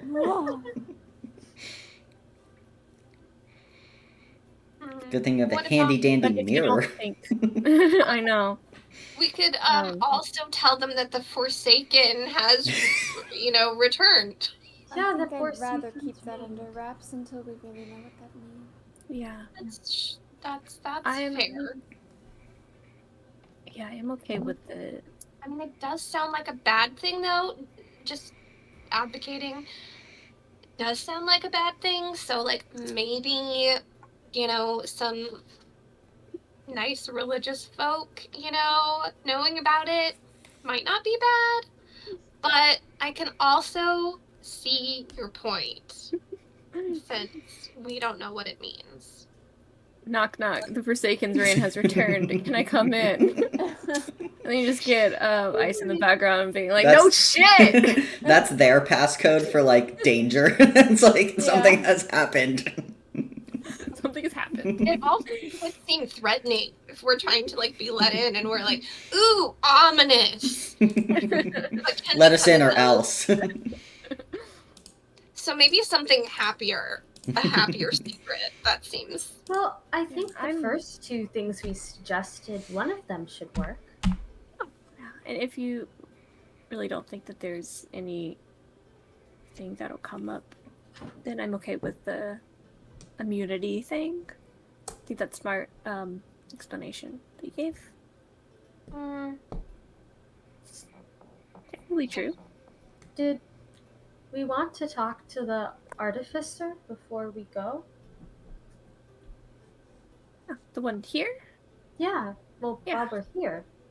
Oh, yeah, we can, we don't have a lot of time, but we could at least be like, hey, I just want to set up a time to talk about some Magitech Or stuff. get their contact on the tablet. Yeah, let's do that. We have an hour, right? Yeah. Yeah, And you we're all already- were gonna go home and change, though, so don't forget that. And then go to the sticks. So, I just think we should say hi quick while we're already here. Get their tablet, contact, message them on the way. Yeah. Seems like a quick stop. yeah. Yeah, so you just head around to the other side. No, wait, they're on the It's same the same side hallway. as... It's in the same hallway? Yeah, it's right Yeah. next door, They're like basically. on opposite sides of the hall, I thought. Yeah. Yeah. Because And Yenros Crusher is, like, got to here, yell and at then Yenros. You gotta pass Crusher's room to Yeah. get to the stairs anyway. Yeah. Mhm. So who's knocking on the door? I can knock on the door since I suggested. Marigold, sure. Yeah. Marigold knocks on the door. All right. You hear a loud crash of something, and then the door opens, and you, Marigold, do not see a halfling. You instead see a ginormous, what is he, 7 feet tall? How fucking tall is this? Tall. You see a 7-foot tall human that is just dressed in all black, has tons of tattoos, still has his full eyeliner on, and just takes up almost the entire door frame. Looks down, looking down at Marigold, who just knocked on the door, and he's like, "Hey, I don't know you. What's up?" Oh, hello. My name is Marigold. Yenros gave us a room number for a halfling, but Are you an it artificer? must be the wrong room. That little shit. Yeah, no, I'm pretty sure you want my sister, Thora. So they're the next room over. I'm not an artificer. I'm a cleric. You can't Oh. tell. Or a halfling. Or a I no, don't I'm not a think so. halfling. Yeah, I think that's the more obvious tell. I mean, some people don't really know. You know. You're a cleric? I'm a cleric! Oh, sweet. Freshman versus senior vibes happening right here.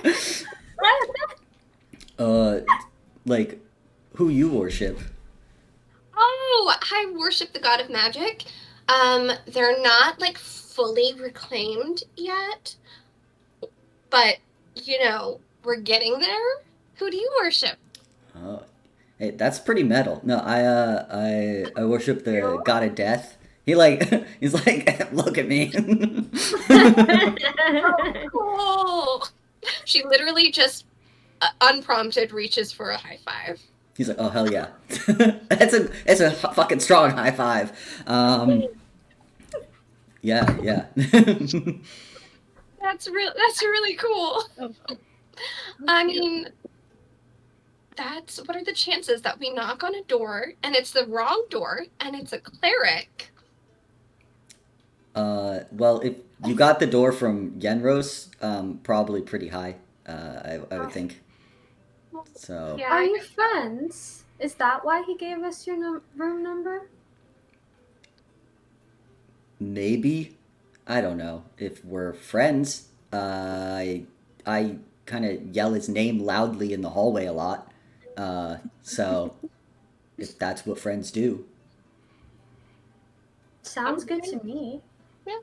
Sweet. But yeah, no, if you're looking for Thora, I think they're out with my other squad mate right now, so I don't know if they're necessarily here, but I could let them know you stopped by. Yeah, we were hoping to get your squad's tablet number. Do you have the tablet? I'm pretty sure Verity has a tablet, right? I think so. Thora, probably. No, Thora's She's not not. allowed to have Thora it. has Oh, not allowed the would tablet. That's right. And Verity, Yeah. Verity probably. Yeah. Thora has Attempted to jailbreak it too many times. no, no. Thora has tablet time. Yeah. Tummy time with the yeah. tablet. Thora has a lot of tablet time. Yeah, Verity is like, no, you can't be trusted and you can't be trusted. I'm holding on to this. Yeah. Crusher's like, no, I don't have the tablet, but Verity does, so yeah, I mean,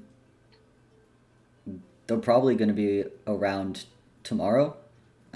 I guess you all are in the other class, right? The Monday, Wednesday, free day class. Mm, Cool. Yeah.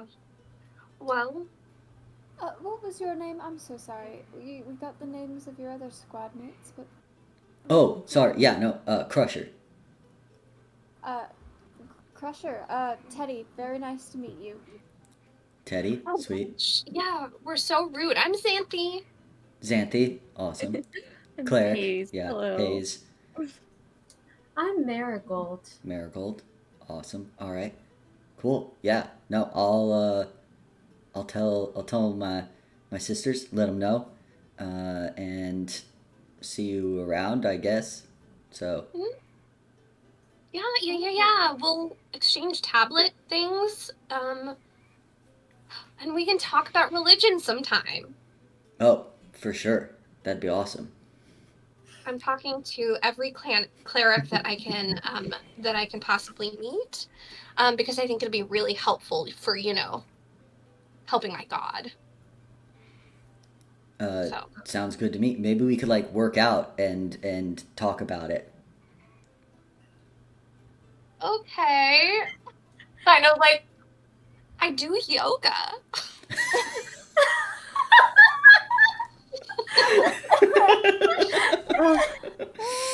Precious. Like pump some iron, talk about our gods. Or stretch. Stretching's good. You know, it's how you keep your body in shape, tip-top shape to be able to lift enough.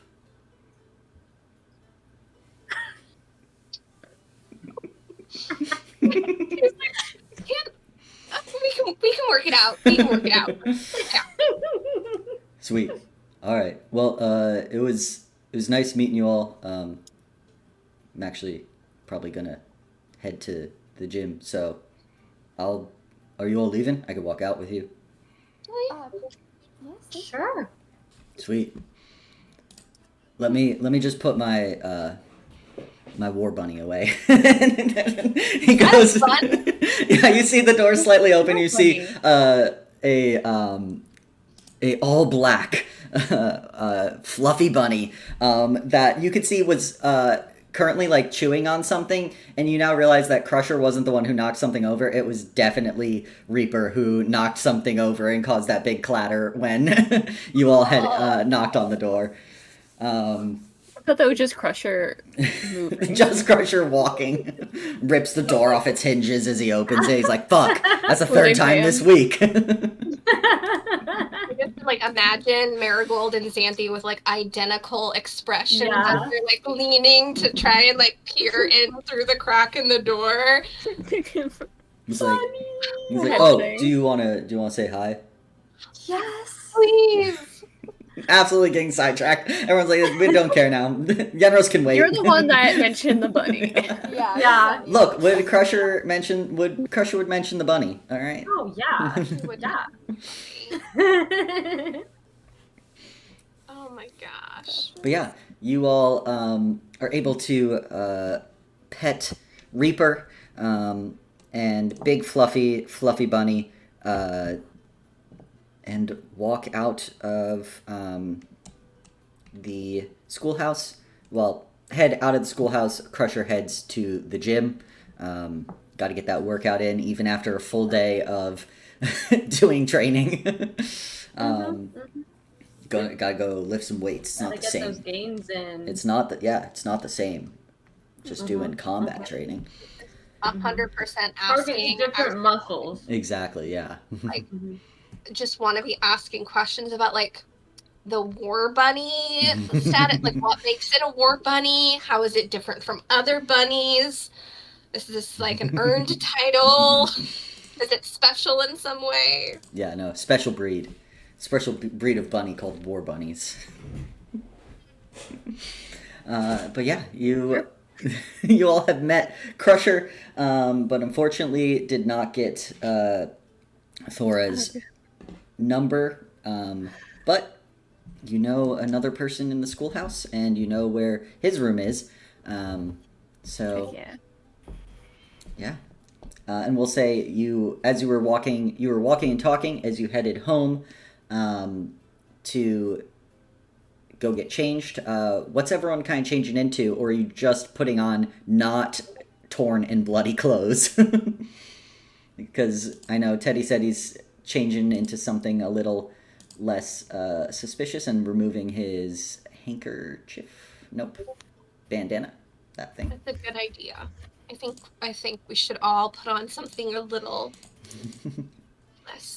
A little more discreet.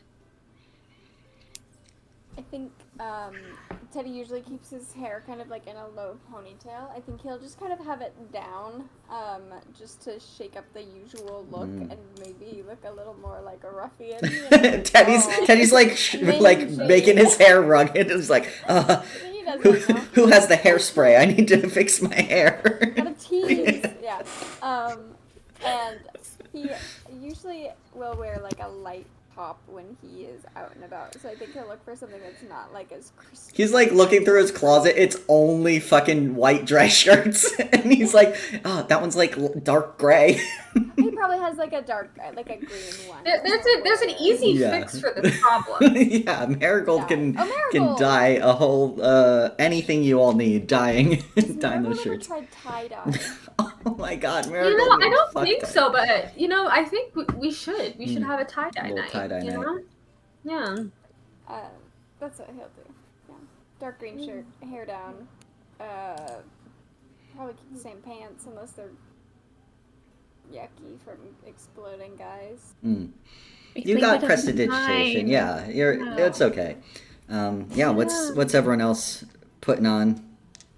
Taking with them? I think just to be mechanical. His puts on same kind of metal top that she wore to the nightclub with regular pants. Maybe like a little light jacket because it's springtime. It's a little crisp. It is late spring, but sure. It's by the water. It is warm in the woods, and you develop a tolerance to higher temperatures. Sure. No, yeah. What's Marigold wearing? Anything different? Yeah. So I think Marigold, to like fit with the vibe, it's like inspired by one of the outfits I gave her in the sim. She's wearing this like knee-length black skirt that has like straps, I guess, that like go over her shoulders, and like a black blouse. Once again, it's what is this called? It's when the shirts go like that. I don't know, but we got it. Sure. Yeah, thank you. Yeah, and it's also black. Nice. And it's cropped, so she looks really cute. And she's still wearing. Huh? You're like off the shoulder? Yes, off the shoulder. Okay. Yeah. I'm like a V-neck, a shrug. What are you saying? Yes, like this. This is where the shirt starts. Just look at her character art. It's a shirt like that, but it's black. And she's still wearing her sandals. And she changes. I think she changes the flower. She changes the flower in her hair to I'm gonna look for a flower with the word moon in the name. I'll get you right back. Moonflower? Moonflower. A moonflower. I don't know. Is that a real flower? It is. I have a bunch of moonflowers in my backyard. They open up Why in the did I moonlight. type in moonflower and it said morning glory? That doesn't No, sound that's like stupid. It's not the same thing. Well, anyways, puts a moonflower in her hair. Perfect. And takes the handkerchief thing away, the volunteers thing. Yep. No trace of authority. Xanthi. Yeah. What's Xanthi concocting? I think she's like, this is very conspicuous for normal outfit. So I think she'll put on something more like what she would wear maybe at home if she was like going like hunting or having a little bit more of like a field day. So she's got like some dark colored like suede leggings and like a probably like a kind of white little tunicky top that has like some little like embroidery at the sleeves and around the neckline, and then like some like tall boots, trying to be very inconspicuous. And she'll put her hair up, so she's like, I'm a different person now. Everyone's like, Clark, it's the Superman effect. Everyone's like, if I put my hair up, no one can know who I am. No, I was also going to mention it, and then I forgot. So she does have a moonflower. It looks like a morning glory. They're related, but not the same plant. I just googled it. She's braided her hair. It's still doing the weird underwater thing, but it's now, I guess, more contained because it's braided. Cool. Yeah, and then you all have done this quick outfit change. Come back to the house, the villa, and are heading out. Does Arius see how cute I look? Give me a perception check. I'm in his favorite color. Curtain, move. The window. No! I rolled better than the last time I did a perception check. 11. 11. You don't see Zarius around, so not sure, but maybe. Tragic. But yeah, you all head out of the villa towards the sticks. At this point now, it's approaching like 9 or so at night, and it's getting late. The new moon means it's a very dark night, without anything but like any of the streetlights you're passing. For those of you who don't have dark vision, which I think is just Teddy. And Hayes. Hayes doesn't have dark vision either. Have dark vision. Changelings don't have dark vision. 2 humans in the party. Oh, right. 2 normal guys. the two moon guys, did you say?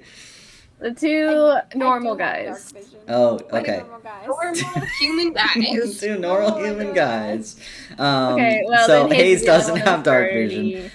But even those of you who do have dark vision, it is like very unsettlingly dark out here. Even when you have 120 feet of dark. Yeah, you can just be unsettled 120 feet instead of 60 feet or 30 feet. I'll take it. Yeah. I'll take it. If it's the vibe. Yeah. But you approach, and as you're kind of approaching the entry to the sticks, which I do not believe you all have been here yet. No. Not in this group. But yeah, you see that you kind of have to pass all the noise of South Docks, and the sticks is basically all outside of the main wall that surrounds Old Haven. You kind of pass through a small portcullis that indicates basically you're leaving the main walled area and entering the sticks. It's kind of immediately turns into a bunch of narrow and winding streets. And you see right beyond the portcullis, you probably, Marigold, you see first, but you see what looks to be someone leaning against kind of the... Oh, well, Marigold left. Never mind, Marigold saw nothing. I can still hear y'all. I don't know why it's being weird. I don't know what's going on. But yeah, no, Marigold, you see first the outline of someone leaning against kind of one of the few lampposts that is right at the entry of the sticks. And as you get closer, it does look like the outline of Yenros. Before you see that Yenros kind of looks up and waits until you all are pretty close before he kind of greets you. He's like, well, y'all have everything you need? Mm-hmm. Yes. I think so. Awesome. We're incognito. Yeah, nice outfit change. You see, Yenros is still wearing exactly what he was wearing before. Has no issues about going incognito, but also he wasn't wearing his volunteer bandana before, and he's still not wearing it now. So, He is like the antithesis of the Yenros.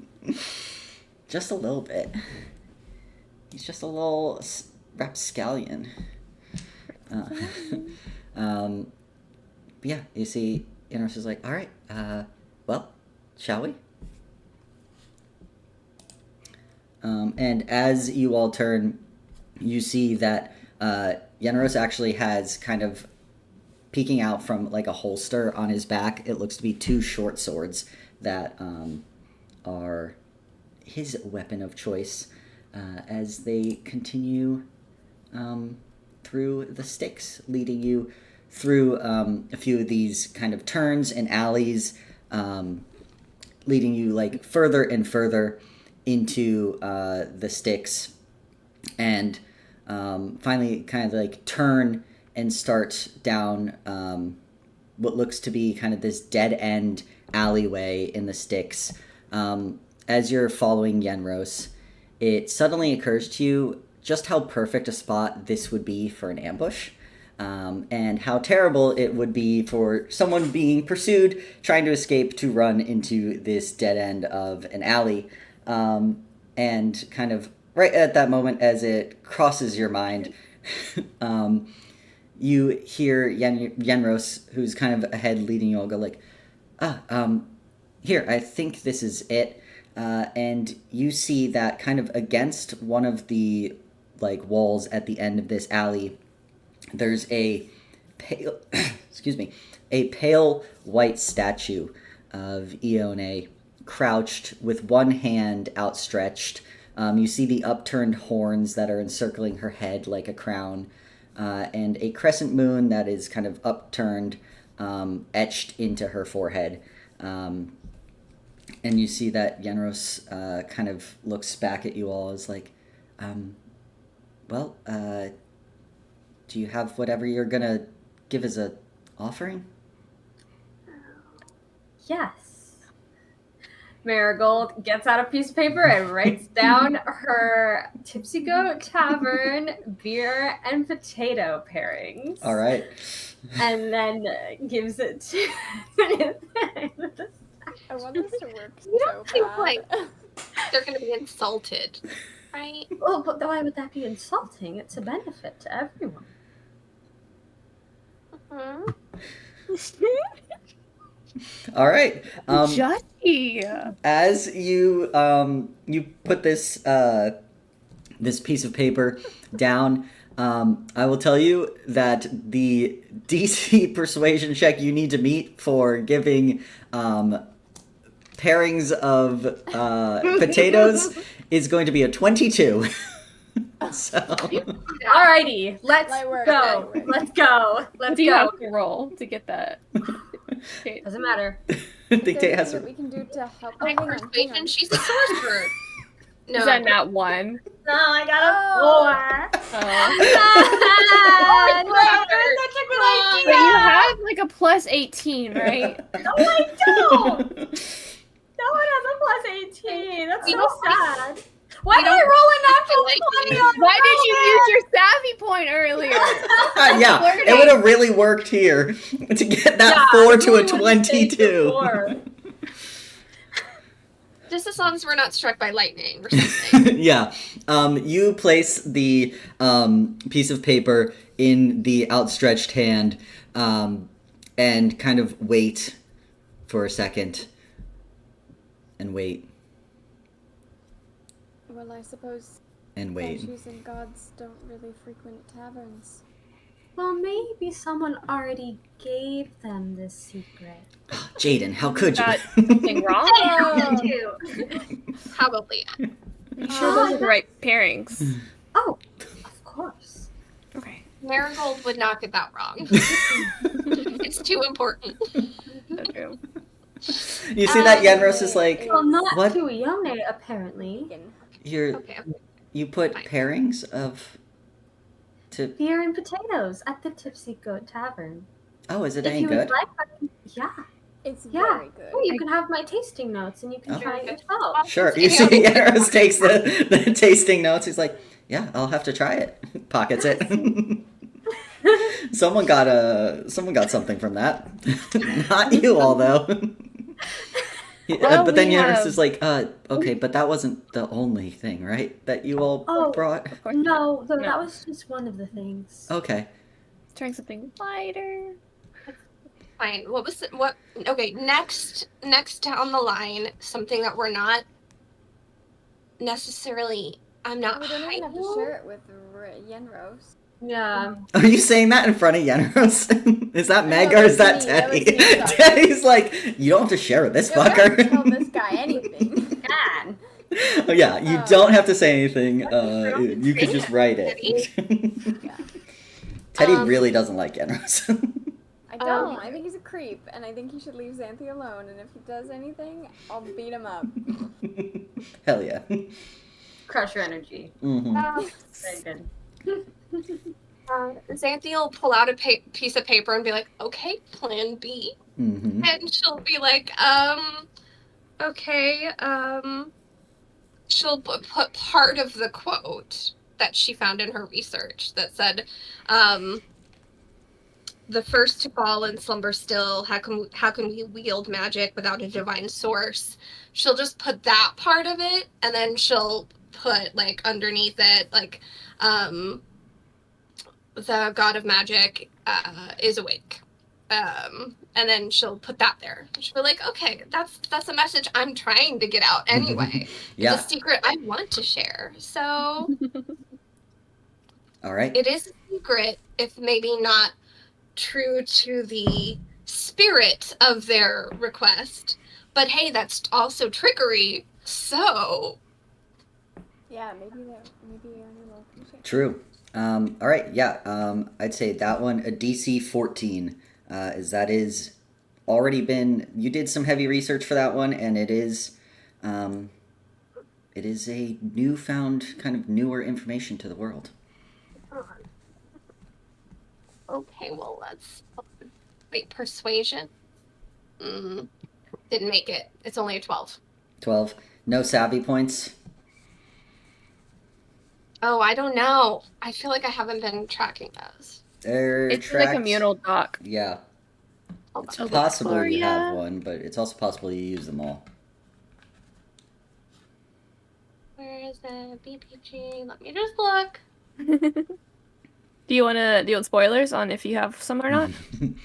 Yeah, tell them. Tell Sarah. Or do you want to find for yourself? I have to. Wait. Just tell Sarah if she has them.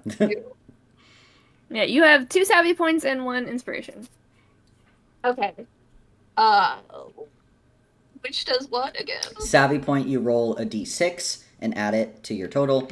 Inspiration, you re-roll the nat 20 or the 20. Oh, the savvy point then, Yeah, because I only needed 2 and I got a 6. only needed 2. Hell yeah! Look at that. Pulling out the savvy points. Yeah, you kind of take this piece of paper, write out that quote that you had researched that you had found when researching things about kind of gods and god of magic, and place it on the statue. And as you do so, let's see, as you do so, I need everyone else to deafen, as only Xanthi will get this information. Oh my god, I could have got this from beer and potatoes. If you rolled really high, Is this gonna be long enough for me to take a quick little bathroom? you can go because we'll just Okay. pick up with you all starting in. So I will Okay. give that quote and then we'll come back. But all right, yeah. So Xanthi, you give this information, and you feel kind of like the world shift as almost you feel like yourself like falling into the ground and then coming back, standing up, and you swear you see the eyes of the statue kind of glow this white light, and you hear in your head, in Sylvan, which I do believe you understand, you hear the words, thoughts make it so. And as you hear that, you also look, and to the right of the statue of Ione, you can see in this sandstone wall a glowing outline of what looks to be the illusion of a door. Ooh. And Okay. with that, we will take our break and then pick back up when everyone is back, and you can let them know what you found. Yeah. So as Xanthi writes this out, puts it on the kind of statue's outstretched hand, you see Xanthi kind of go like still for a moment before the piece of paper suddenly vanishes. And Xanthi kind of comes back to, no longer still, and at the statue. She'll okay? kind of blink, and she'll be like really just turn to everybody else, like really exuberant, be like, it worked, I think she spoke to me. Wow, what does it feel like to have a... I was still in Crusher's window. What does it feel like to have a god talk to you? She said thoughts make it so. I think that's encouraging. Right? So they must get along, my god and Ione. I knew it. Makes sense. And right here. And she'll point to where she saw the magical outline of the door. This is the entrance. Yeah, y'all just see a wall. It's just a wall. No. Come on, follow. And she'll go up and she'll like look to it and see if like if there's a handle or if she needs to push. Yeah, you see that there is no like handle. It's just like almost more like an archway, so you think you might just need to push. Okay. Oh, sorry. And she'll go back to the statue and she'll like put a hand on it. She'll be like, "Thank you," and then she'll turn back around. And then wouldn't do to be rude, you know. Absolutely not. And then she'll push to. Yeah. You all see as Xanthi's hand kind of just like goes through this stone wall that kind of shimmers and is not so solid of a wall. And Yenros is like, that's super cool. This is amazing. You guys, let's go.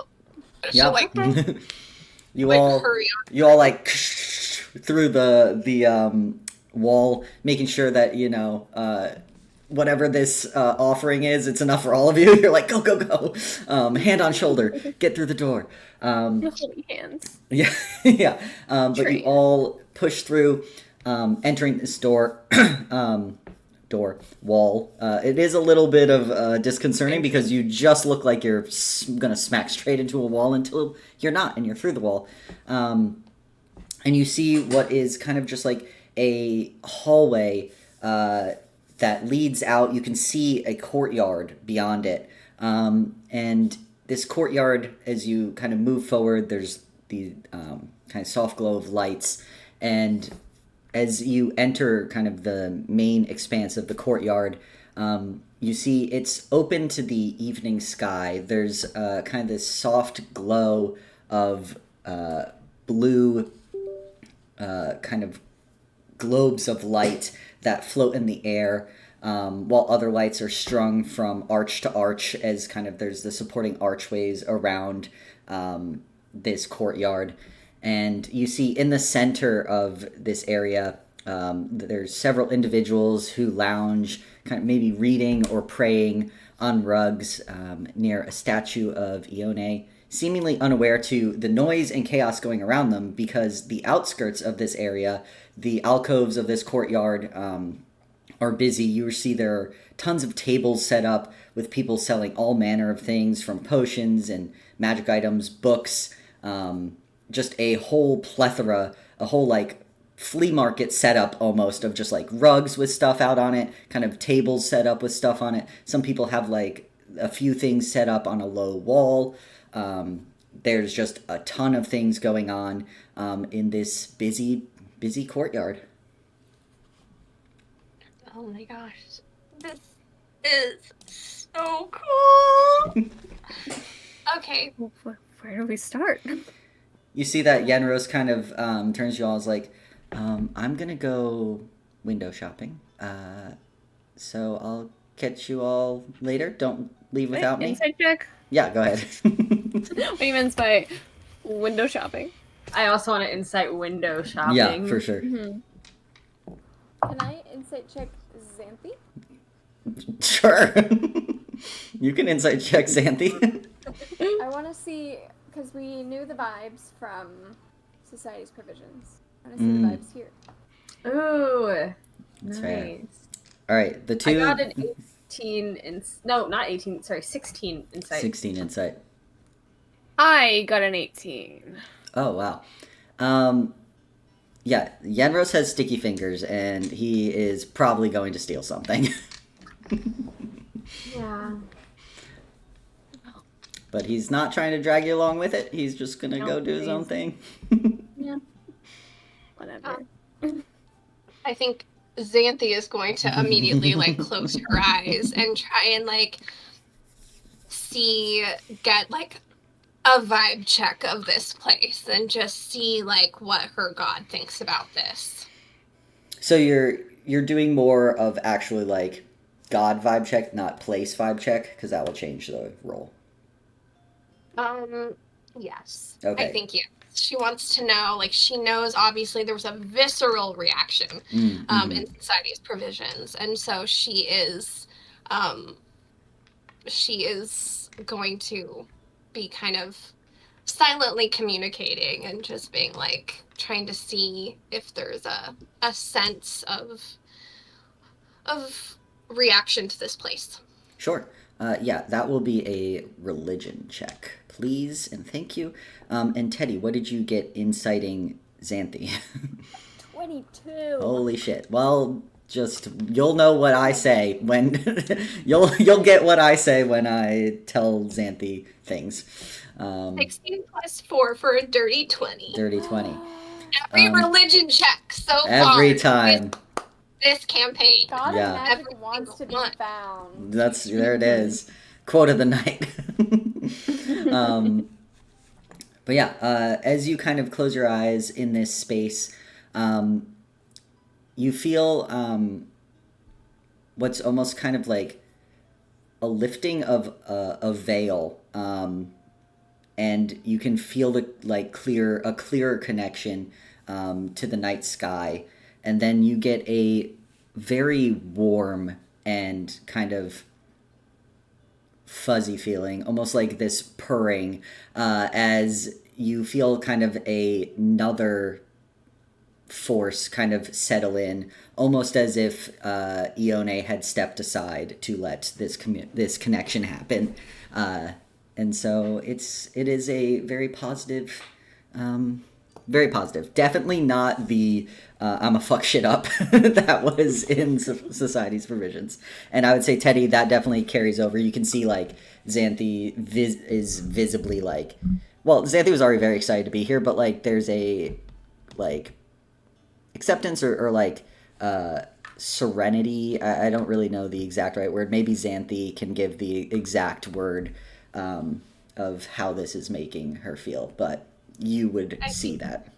There's definitely like a joy and a satisfaction that she feels, like being in this space and feeling like that stronger connection. And I think she probably like kind of like has her hands clasped in front of her, like as she's just standing there with her eyes closed, and then she probably like kind of giggles and like jumps up and down and like does like a little like twirl, and is just like visibly like really excited to be here and excited for the like feeling like she's on the right track. Mm-hmm.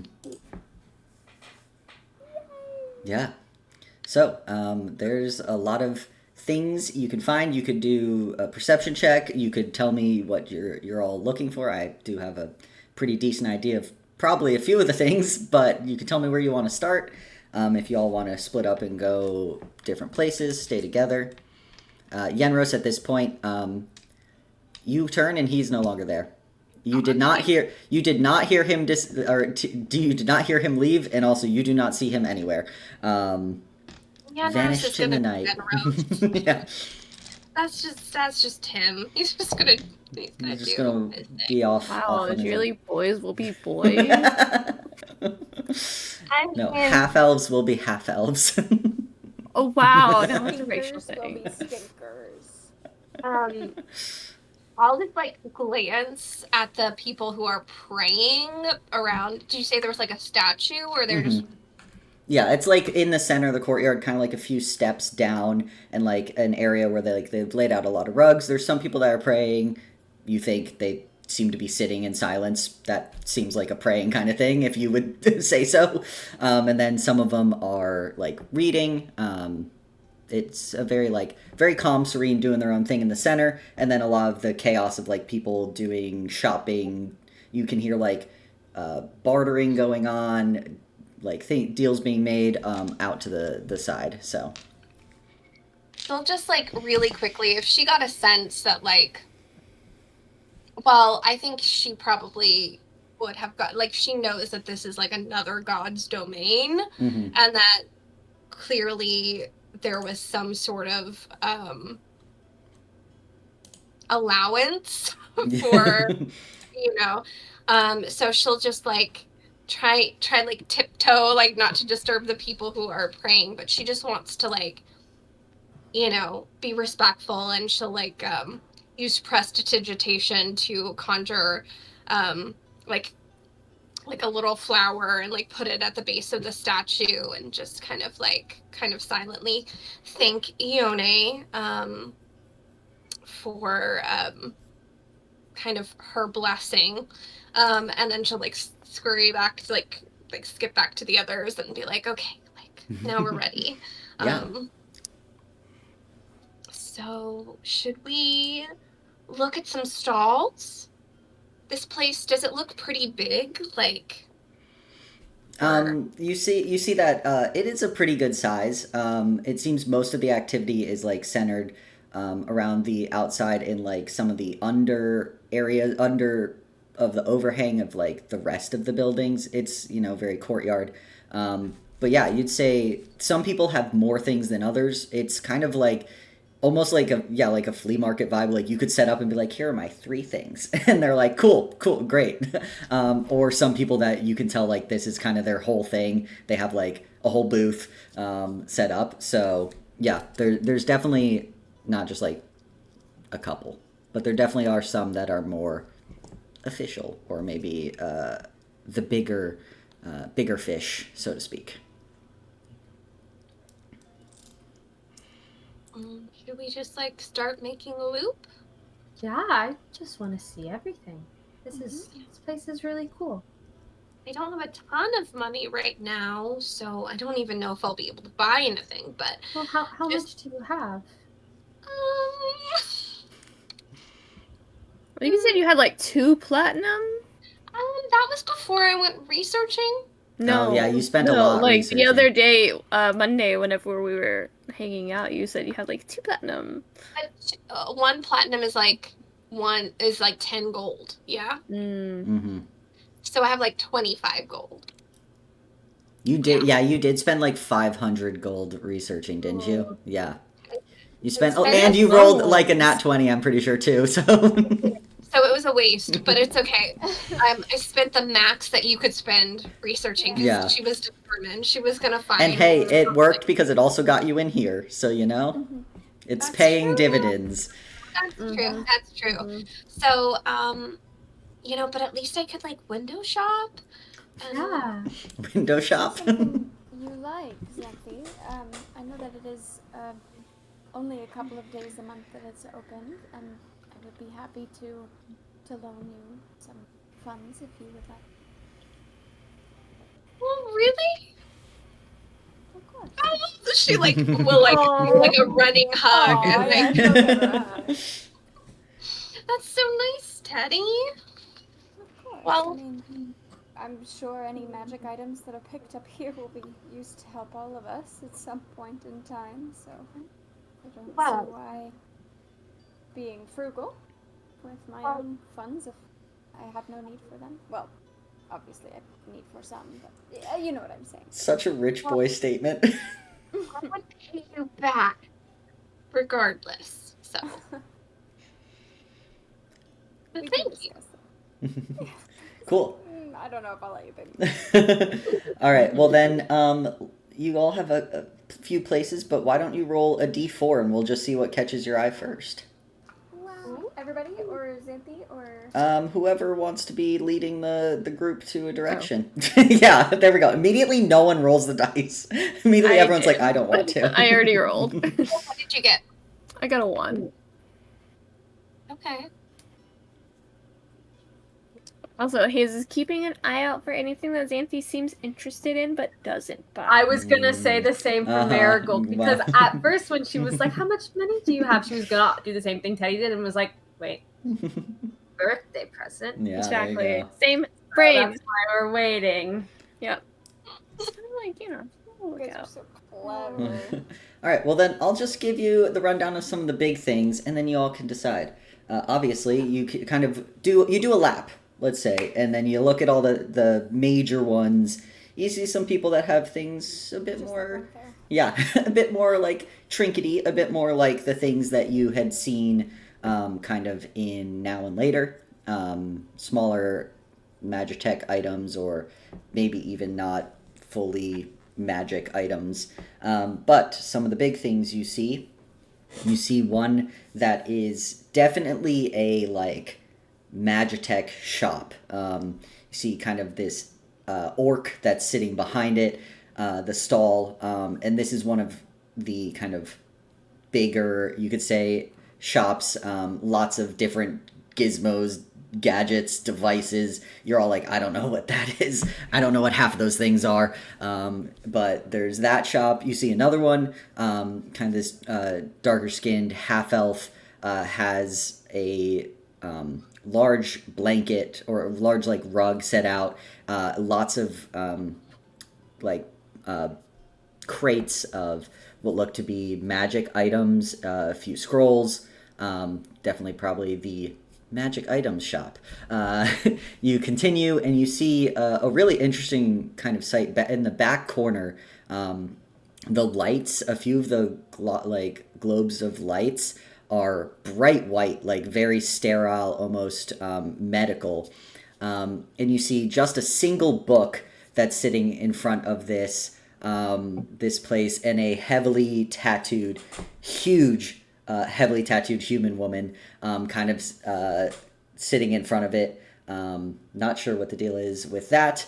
And then you see kind of as you keep going, this one looks to be more so like a bookshelf, like, you know, like where you can bring a book, take a book. What are those called? Like, Yeah. Go low for library. yeah.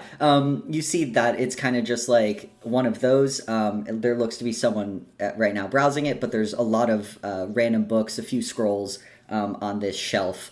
Not sure what's there. And then you actually see one person that is off to the side, and it just says, "For any help you need," in a little like sign in front. And they seem to be currently like walking someone through like maybe a contract or signing something.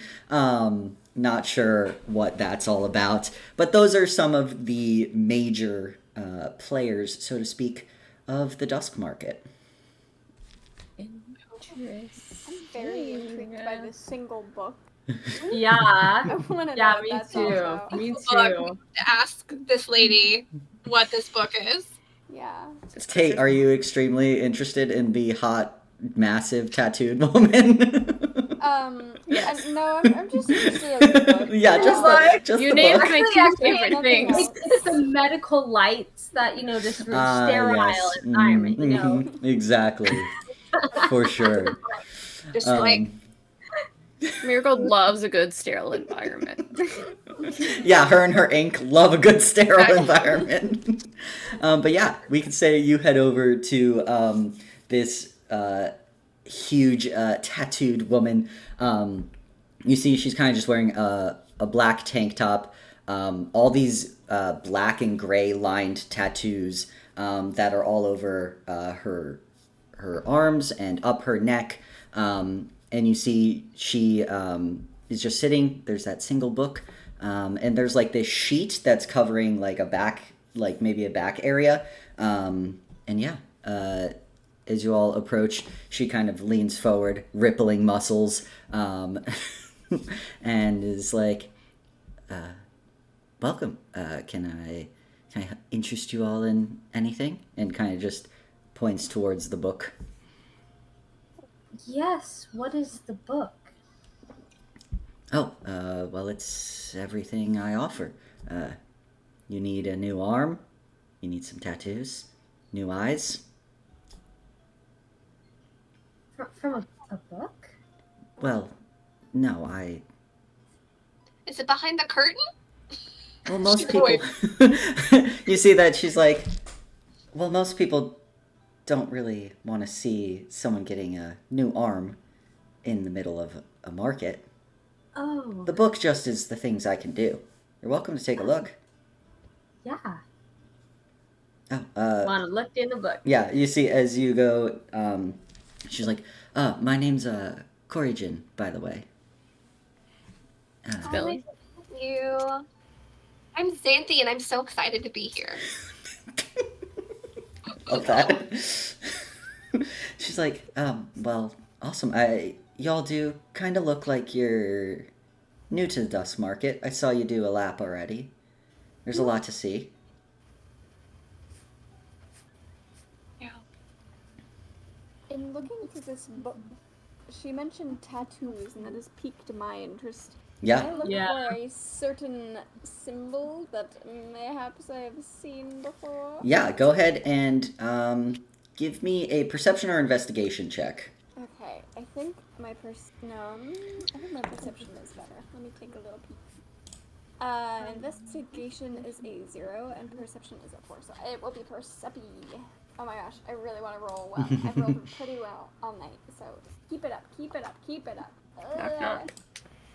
It's cocked. I'm gonna give it another go. Okay, a 16. A 16. Okay.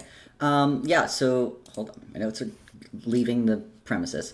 So you are taking a look at the book, and you see that as you're kind of looking through the book, there are a lot of spells, or there are a lot of magical tattoos. So there are things that can, like, take spells and basically transcribe them onto your body so that way you can basically cast it for free, certain different things like that.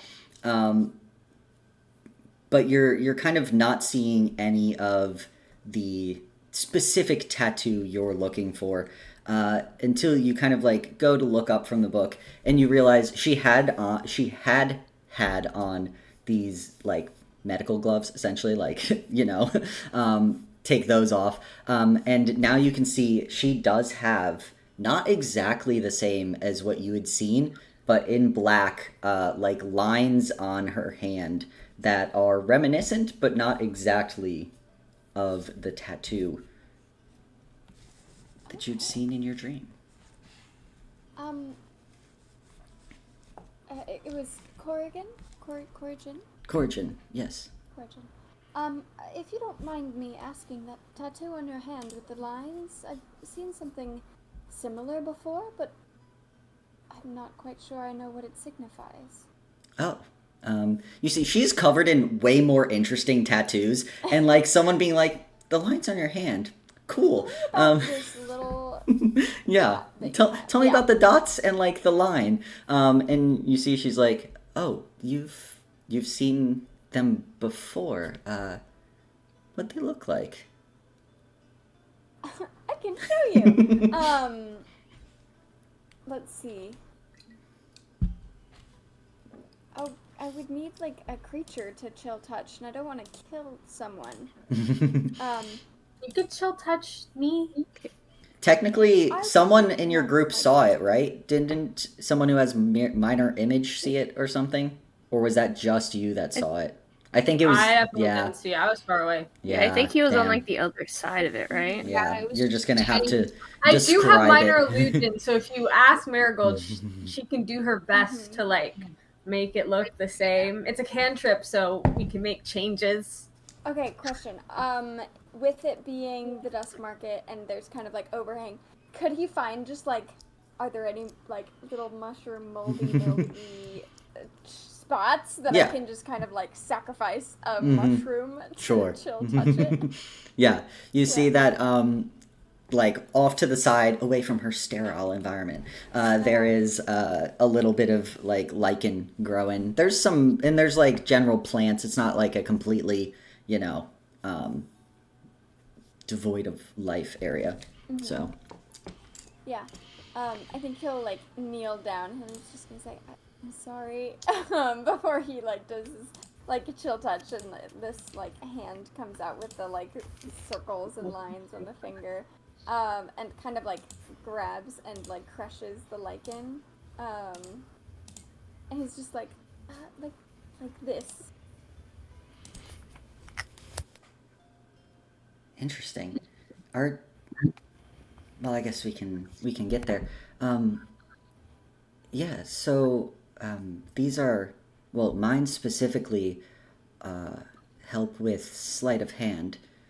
Well, she doesn't say sleight of hand, but essentially that's what it does. She says they help make sure I'm steady and able to be precise with any of the movements that I need to do for the tattoos and surgery. I think I wouldn't be entirely sure, but probably that has something to do with healing. But the more interesting thing is that's kind of a more closely kept tradition amongst the tribes of the marches. Like, no offense. I've never heard of anything like that before. Yeah, she's like, no offense, but I don't think you're necessarily from any tribe. You don't necessarily give off the aura of that. His uncle's a colonizer. But yeah, you can go ahead and give me a history check, probably. Okay. Interesting. History. It's another natural one on history. Oh my god! I have decent history, and it's a natty one. Yeah, I've never heard of anything like that before. Yeah, she's like, it's old tattooing. Honestly, only the tribes really still do this kind of tattoo work. So, you said you've seen it, but you didn't get a chance to ask the person about it? Not really, no. I've seen it on this spell that I can cast, and I saw it in a dream. Well, I mean, there are weird things in this world, but yeah, sorry, I can't tell you exactly more about what it does, but that is perfectly fine. I mean, just knowing that it means something at all is more than when I came here, so. But I would say anyone who was wearing that tattoo is most likely from a tribe. I'm not sure which one, but...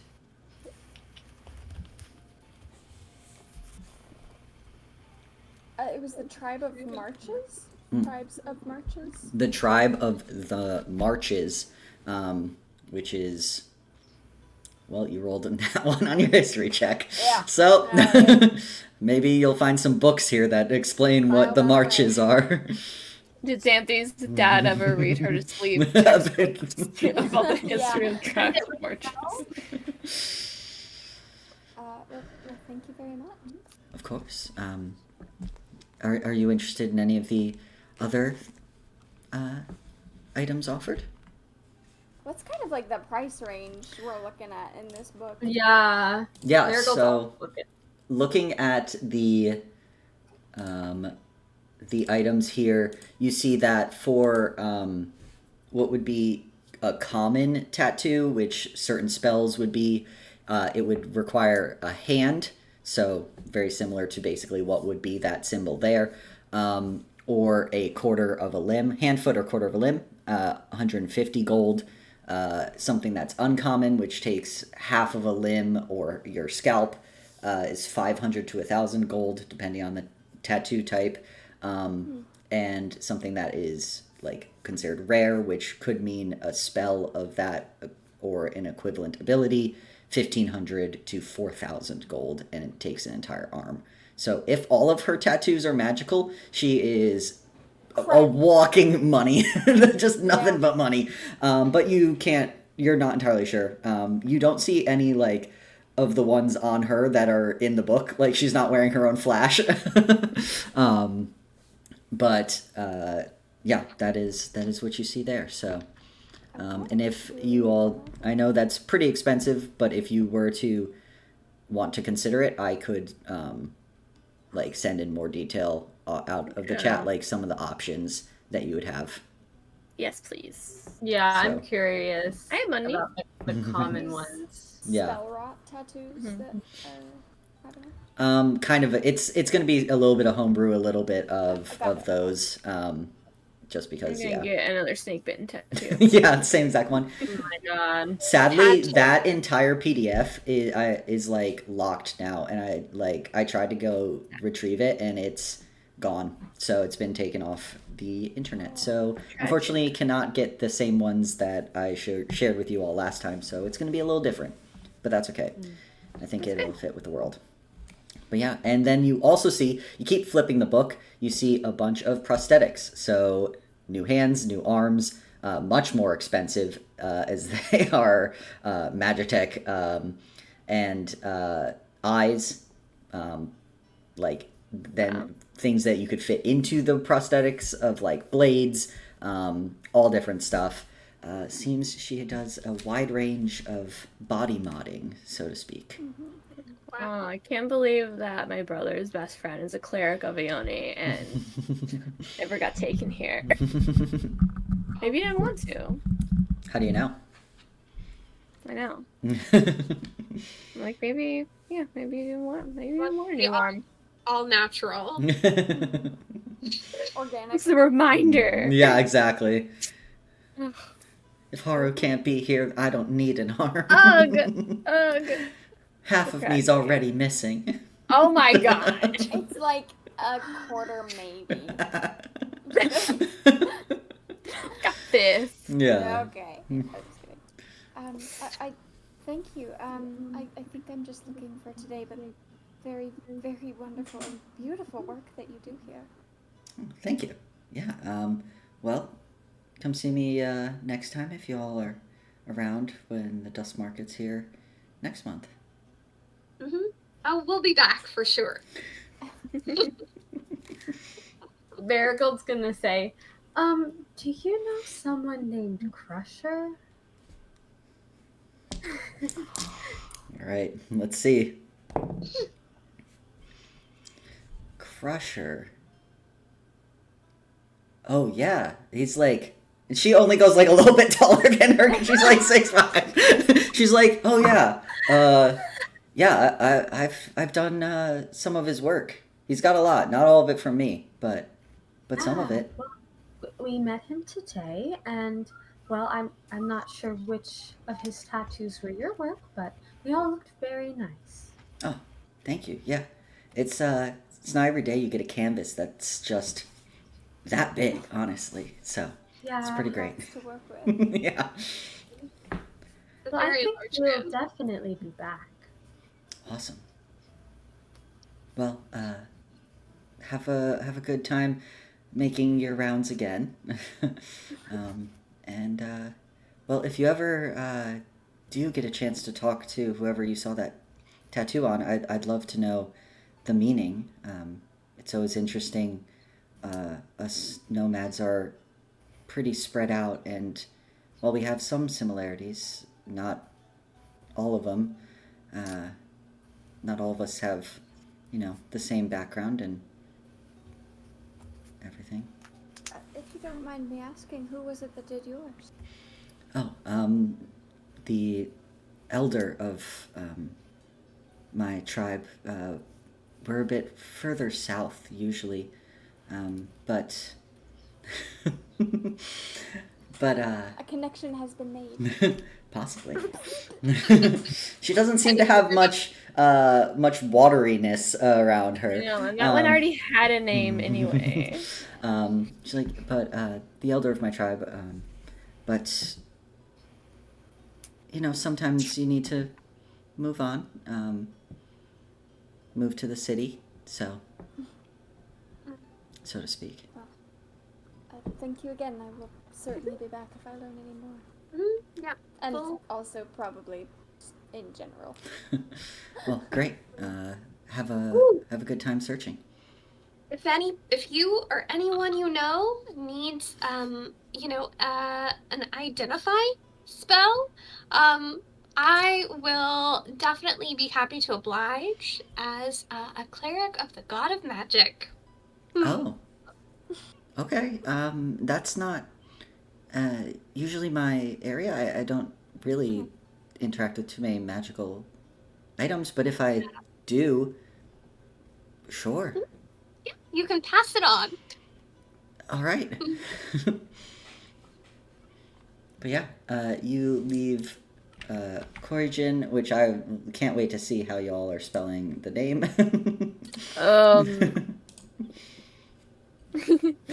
Korigen? Close. Is it 2 R's? Rigyn. Khorijin. So far. Oh, man. That was not close. Mine is a little close. You got a That was K very in there. cute Teddy spelling. Yeah, it's like I know how you name people. You know how I name people? I go to fantasynamegenerator.com and take the kidding. names. Therefore, that's how you kidding. know. That's a real I'm name. kidding. That's a Mongolian, like a medieval Mongolian name. I said, It's that's cool. dope. Yeah. But yeah.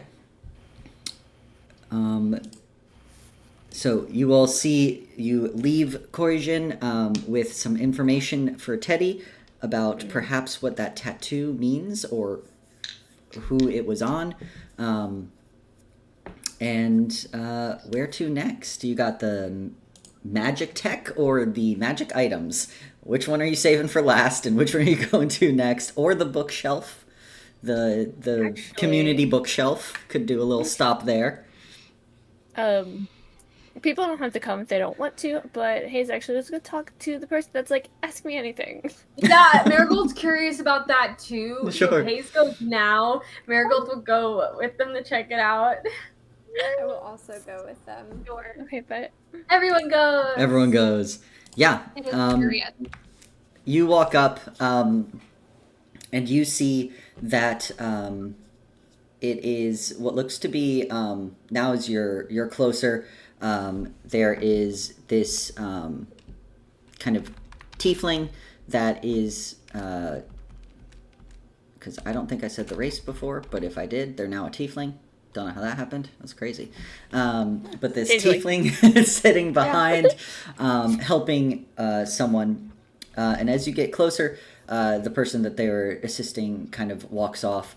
And you see now that this individual has in front of them like a bunch of different quills, a bunch of kind of signet rings, a few different pieces of parchment of different kind of size and shape, and looks to be someone who could perhaps assist with making forgeries or signing contracts, signing a contract but it's actually a fake, whatever kind of thing that is that you would need. As you kind of walk up, and you see that the tiefling kind of cheerily greets you all, and is like, welcome, can I help you with anything? Kind of points at the sign below. perhaps a little bit of a different vibe than I thought from afar. I have... Oh, is the sign not very clear? I wasn't exactly sure what to put on the sign, but I figured, like, if you need help. Yeah, get my pocket, get a piece of paper out, kind of like look, make sure it's the where at letter, and give that. Do you recognize this handwriting at all? You seem to deal a lot in written things. Oh, sure. Let me take a look. He is gonna roll With advantage? with advantage because he wrote it. No. I didn't read that. You see that he takes a look, and he's like starting at the top, looking specifically at certain things. You could tell of like someone who perhaps is used to forging letters is looking at how the brushstrokes of something has been written. This letter is also forged. Yeah. And then gets down to the very bottom and says that it's signed. It says always, I believe it was always watching. Always watching. And then anonymous. And you see he kind of pales for a second and just like folds it back up and is like, I hope you're not asking me to forge that. I can't tell you any more about this letter. Please don't ask. Okay. Can I help you with anything else? As he completely like stops looking at Hayes and starts to look at the rest of the group. Definitely no. Insight? Like, has he gotten a letter like this? Did he send a letter like this? You want an insight check? Sure. I want to insight check him. Tate, were you saying something? Yes, actually. I think I don't really know if this is a thing, but I would love an official paper that says that I am an expert at food pairings. Sure. You see that he's like, So much. he's like, okay, I'm a food pairings. professional. Right. Yes, the statue didn't believe me, but Oh, right.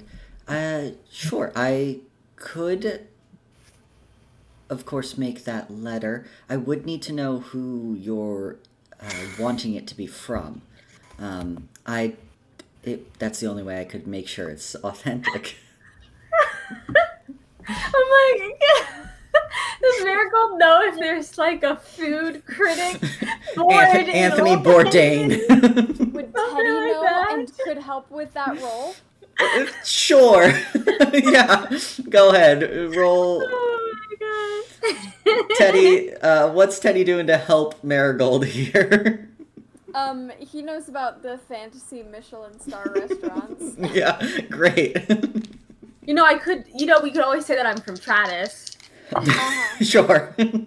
No! That was the longest roll. What am I just think? Went to one side, then I tried the other side. I got a 2 and a 3. No! Ione really hates this idea of food pairings. She's not letting it fly in her fucking... That's it, total. Yeah, you have no clue if there's actually even, like, a body that oversees things. Don't even know if there's an FDA. I don't really know, but just make it look official. We can give it a name like the Old Haven Tavern Review Board or something, and just say that I am a professional food pairing connoisseur. No, not connoisseur. Teddy, can you help me with the word? I'm trying to make an anagram that's good right now. Teddy's in his brain doing fucking the woman with, like, math. Yeah. You see that the tiefling kind of nods for a second. It's like, okay, I mean, I can make an official looking letter, and I guess I would not put the seal of Old Haven, as that implies the government and therefore the current lord of Old Haven. It's not a government thing.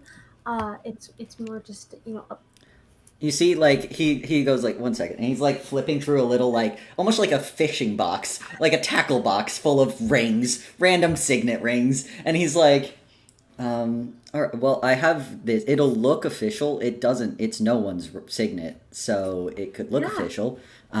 Okay, well, yeah, I can make something sound official. You might just need to give me, like, 20 or so minutes, I'll get it, written up.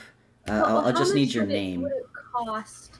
Because I might have to come back and, maybe then I will know what the official board is. Right, yeah, let's see. No, this is pretty simple. I mean, I'm not having to actually copy or technically I'm not forging anything. I'm just making a fancy paper. So maybe like 5 gold?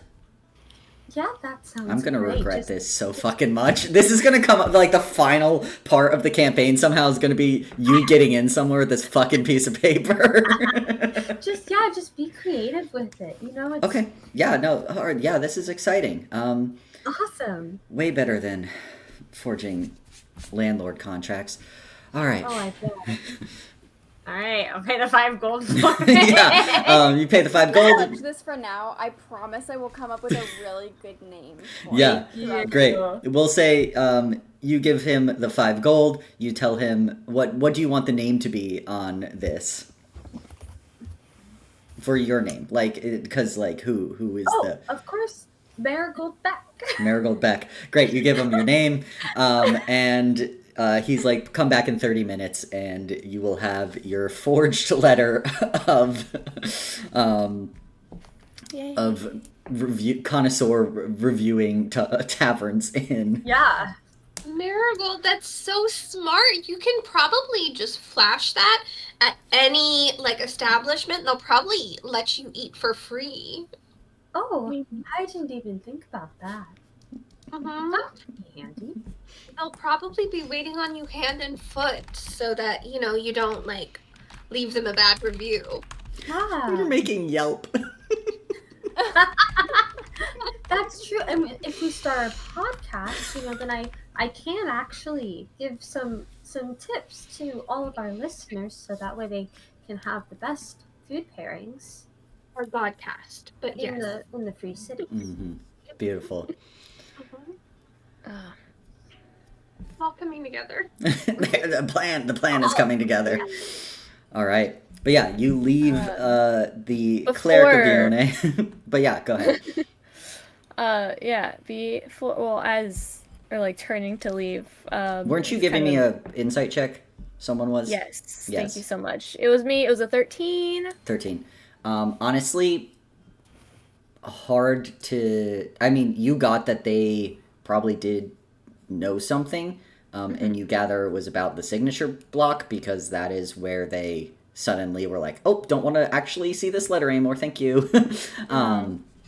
But otherwise, with a 13, you can't get too much more. And then and then immediately they were like, I'm going to divert my attention, and then Marigold asked for a wild thing, and did a great job distracting me and them. So there's there. But yeah, is there something you want to do before you turn away? Yes. Yeah. He kind of turns with the group to walk and stops, kind of considers something, and goes back to the person.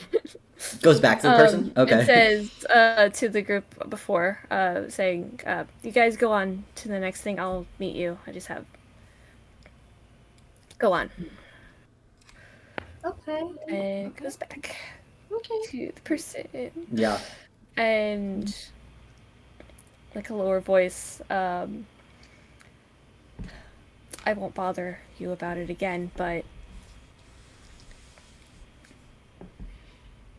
would it change anything if this was a personal matter of safety and not the first offense? I have money.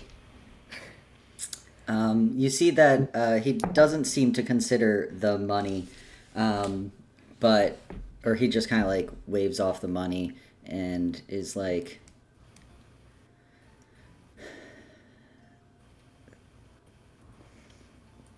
They're dangerous, and like the name suggests, they could be anywhere. So just keep an eye out and don't get on their bad side. Yeah. I've been trying to keep an eye out for a month. But Hayes gives him the other letter.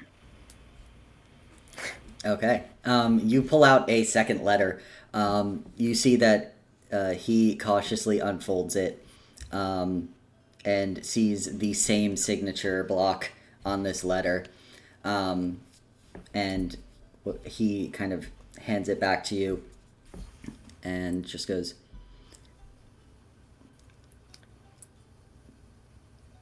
"It's not my place to talk about anything here." Do you have any leads?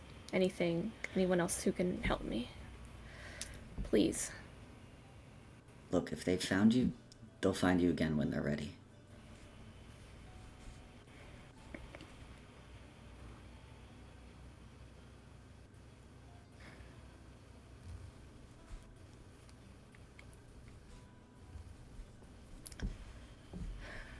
Yeah, but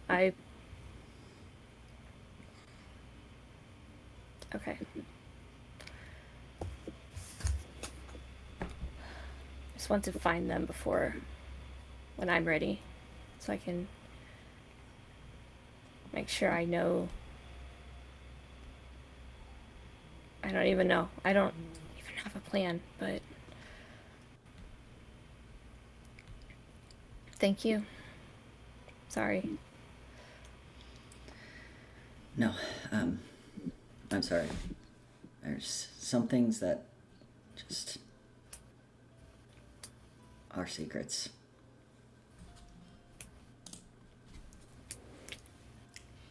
And you Paisley's see... a little 5 gold and walks away. Yeah.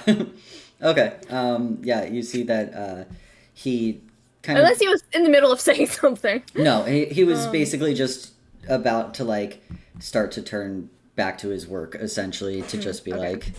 like... but you see that he does not take the 5 gold. He leaves it on the place there, in front. Well, then it's just there. It's just there? All Just right. there. Well then, as Hayes kind of catches back up with you all, where did you head to next, the three of you? I would love to check out the magic item place. You all headed towards the magic shop, I believe. Is that it? Yes, magic items. Yeah, and we'll say you all were kind of taking your time to hope that Hayes could catch up with you, and they do. Just as you all kind of finally approach the individual, you see that kind of tucked away into one of the alcoves, so a little bit quieter and a little bit out of the way. You see this dark-skinned half-elf with a curly afro held up by this black bandana. He's also wearing kind of a black face mask as well, and he seems to be just kind of sitting cross-legged on this rug, reading a book, and around him there's a ton of these interesting-looking items and a few scrolls, and you see like a couple small globes of light float around him as he reads, and he kind of like, as you approach, he like looks up and kind of closes the book, and he's like, welcome. Are you here for whatever wares I have? Yeah. What do you have here? Oh, well, plenty, please. Take a look, and I can tell you whatever it is that you pick up. So we'll see. We'll have people do investigation rolls, whoever's looking, and then we'll start with the highest and go down, and I'll tell you what you find. I got a 6. Hell yeah, Teddy. I got a nat 1. No. Again? That's not fair. All right, you're last. Up to Hayes and Xanthi. 2 and 9. You got a 9? What did Hayes get? A 9 as well? You both got 9s? Oh, sorry. Yeah, I was on mute, but yeah, you can read this. I got a 9. So the highest was what? 9. A 9? I can re-roll. We Do we re-roll? can just all re-roll. No, we'll just go with it. I mean, you're gonna find the things. This was more just an order of things, but all right. So yeah, you all are kind of looking through some items, just kind of seeing what's there. Again, there's probably honestly about as many items smashed into this rug as there probably was in Society's provisions. Some more interesting than others. And we'll start with Hayes. Oh boy. Because why not?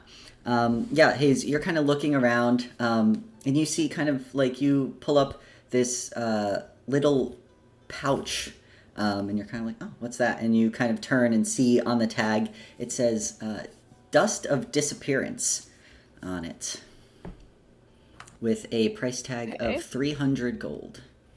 Okay, yeah, I'm gonna keep that in my hand.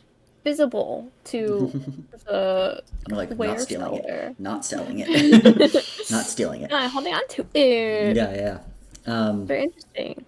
Yeah. Next up, Xanthi, you're kind of perusing through all the items, as you all are. You're kind of looking at things, kind of showing each other, going about very flea market, tag sale kind of vibes. And the half elf is just kind of letting you all peruse whatever he has. And you kind of start to flip through some of the scrolls of items, and you see on one, as you open it, it's a 3rd level spell called Elamer's Glacial Spikes. I'm sorry, what? It's called Elamer's Glacial Spikes. It is your last name. That's my name. That is your name. Did Aaron create a spell? Immediately she goes mentally to her brother. Yeah. Because that's his element. Mm-hmm. And she'll hold it, and she'll just kind of pause for a minute, she kind of freezes, and then is how much is this? Oh, yes, that is a 3rd level spell. So you see, he consults a book. 200 gold for that. And I will read you the spell description, because you'd be able to see it. And then I'll also put it in the spell thing, the general chat. So you see Elamer's Glacial Spikes. It is a 3rd level evocation spell. In the way D&D classes things, it has Wizard as the only class that can cast it, which doesn't apply for scrolls, though, just with how I run things. It's a casting time of 1 action, 90 feet with a 20-foot radius, and it is concentration. So at a point you choose within range, erupts into a field of deadly ice spikes, impaling those within. Each creature in a 20-foot radius sphere centered on the point must make a dexterity saving throw. A target takes 4d6 piercing damage plus 2d6 cold on a failed save, and is restrained until it or another creature within reach of it uses an action to break away the ice. On a successful save, each creature takes half as much damage and isn't restrained. And the spikes turn the spell area of effect into difficult terrain until the end of your next turn. It is a quite powerful 3rd level spell. Yeah. Can we pull to make sure Xanthi spell? Let's see. Can't There even we go. cast third level spells yet. So can't you with a can scroll, you can right? cast a scroll. You just would have to roll a Arcana check, and if it's 10 plus the level of the scroll, if you cannot cast it yet, so you'd need to roll a 13, or it would fail, and the scroll would be rendered useless. But yeah, you see what you have to believe is a spell of your brother's creation and written out in this market.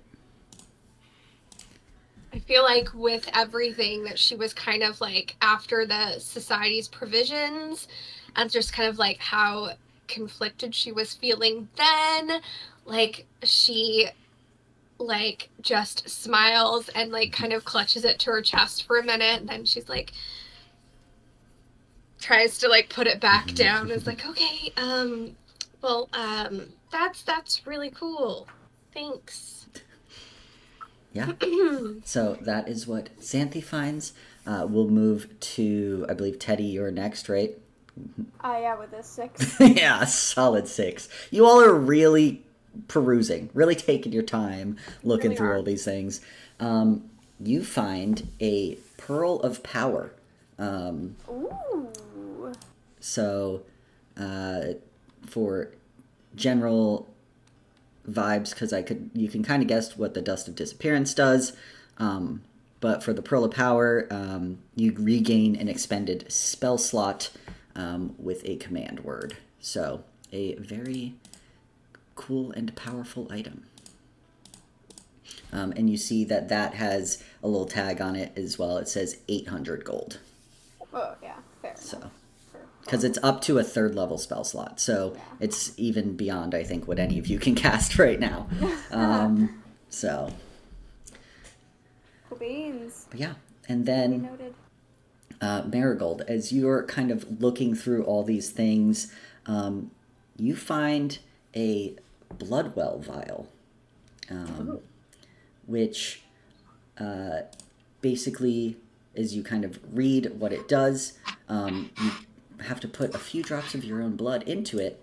But while you're attuned to it, you can gain a bonus to attack spell rolls and saving throws of your sorcerer spells. And when you roll any hit die to recover points, you also regain 2 sorcery points with that as well. Yeah, how much is that? That is also 800 gold. Oh no! I don't have 800. Excuse me, how often do you cycle through things? If we were to come back at another time the market is open, would these items still be available? Is it just sort of whenever it gets bought up is when it leaves? Oh, yes, I usually just whenever it is bought up, but we could perhaps come to an arrangement of holding it until the end of the next Dusk Market, if there's a certain item you are looking for. Yes. Payment plan? Actually. Hang away. Marigold like holds up the Bloodwell vial and says, I'm interested in this one. But would not be able to afford it right now, but next time. Okay, yes, I think that is definitely a very specific item, and people are sometimes a bit unnerved by it. So honestly, I have had it for a little while. I do not know if it will be gone by the next time you arrive, so I am happy to hold it for you. Great.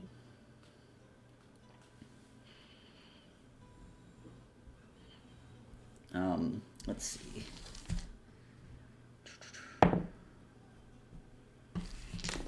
Yep. Okay. But yeah, you see, as he kind of looks at the rest of you, he's like, is there anything else you all would want? perhaps anything that caught your eye?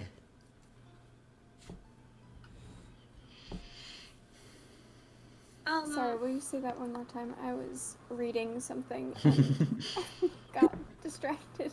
I was reading up what the Bloodwell Vial can do because I think they're really cool. It is also, for the Bloodwell Vial, I'm making it slightly less strong so it's not as expensive.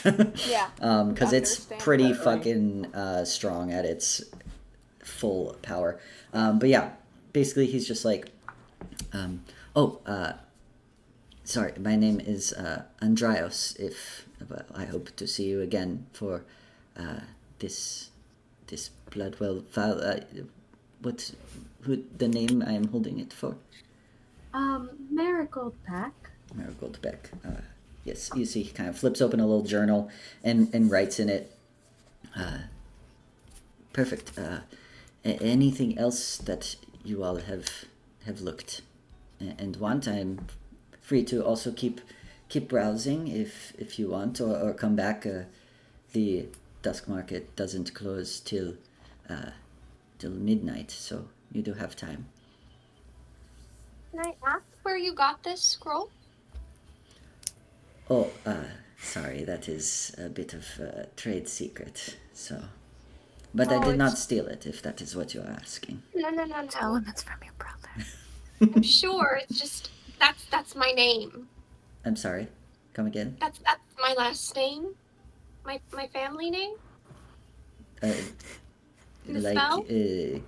Great, like, cousin, an uncle, aunt, that created this spell? No, my brother. Your brother? Yeah. Oh, well, sorry, I do not know your brother, but it is a very powerful spell. It is quite strong, so... So, like, can I do an insight check to see if he's, like, lying to me to, like, protect his source, or... Oh, like if he actually got it straight from your brother? Or, like, yeah. Yeah. Yeah, give me that insight check. That's really good. Okay, hold on. 17 plus 6, so... Damn. Yeah. You see that he does not... Granted, you also don't look a ton like your brother, so the family relationship isn't really there if he was going to clock that you were related. But he does seem to be sincere about the fact that, one, he didn't steal it, but also he didn't get it from your brother, and you're not sure how the Marat Society, kind of handles spell creation or spell scroll creation. So it's possible someone could have, slipped him it for some money out of the, a janitor. It's just like, I'll take that. The classic. Really, has her head, cocked to the side like she does when she's, thinking really hard, and she's, talking aloud, and she's like, he would never let someone get this. By accident, and he would never be stupid enough to give it to someone directly. Mm-hmm. So, okay. Full shrug. But, okay. Unrelated, do you have any need for, an identify spell? It's a service I'm providing. For free. He's rather like, is this bargaining? What are we doing? You see that Andrios kind of, you can tell probably smiles. There is a mask there, but you can see the scrunching of the eyes, and is like, no, thank you. I am able to do that myself. It's how I can be certain that all of these things are what they say they are. So, and offer them at the price I do. That's so cool. Were you born able to do it too? Oh, no. maybe learned, maybe made a good deal for it, so to speak. And you? Oh, I've just always been able to do it. But I came into my other magic thanks to the god of magic, who is awake now and ready to get back out there. So... The god of magic, huh? Well, it would make sense that the god of magic chose you if the kind of power that is in that spell is in your blood, huh? Well... Yeah. Well, that's my brother. So he's good at all that stuff. But we all have our strengths. Oh, definitely. Well, yes, so, but I do hope you come back and see. I do hope that I will have new things, even if I still have the old ones next. I believe the full moon is next, so during that Dusk Market. But yes, so holding one thing for Beck. Anything else? I saw you two were also looking at some of the other items. Yeah. Gonna... Yeah. Never mind. Because... Yeah, was Marigold gonna get something? Marigold is... Or not Marigold, Teddy. Oh, Teddy. Yeah, I was like, Marigold is on layaway. The power is cool and good, but I honestly haven't gotten to the end of my spells yet. Yeah. So I think I may save my monies for something later down the line, perhaps. Sounds good. Are there any fun trinkety things, like a Shrub of Awakening? Give me a what is that called? Investigation, and I will pull up a table. No! I'm rolling so bad tonight. It's like, I'll never roll for romance again. No, curse my dice. Bad in writing, guys. That is a 7. A 7. Off night. Yeah, you're kind of looking through things, and you see like a couple like beads of nourishment or refreshment, like gushers, basically. Which you're like, oh, okay, like that's not the most useful. So, unfortunately, with a 7, you do see a cloak that billows in the wind. But that's I want it. that! I want it! I want it! Yeah, that is going to be 75 gold for a cloak that just dramatically billows. That is so Does terrible. nothing else. She's underwater even when she's on land. Exactly. I absolutely am gonna spend 75 gold for that. Great. There we go. And as soon as she gets it, she puts it on. Great, yeah. You see that Andrios is like, oh yes, the Cloak of Billowing, which you can add that to your inventory. Yeah. You see that he's like, is there... It's kind of right now just kind of a plain like grayish black cloak. Andreas is like, is there a certain way you would like it to look? I could try my best to alter it. Design wise. Still? I don't... Look, you put me on the spot, Tate. Right back at you. Fair enough.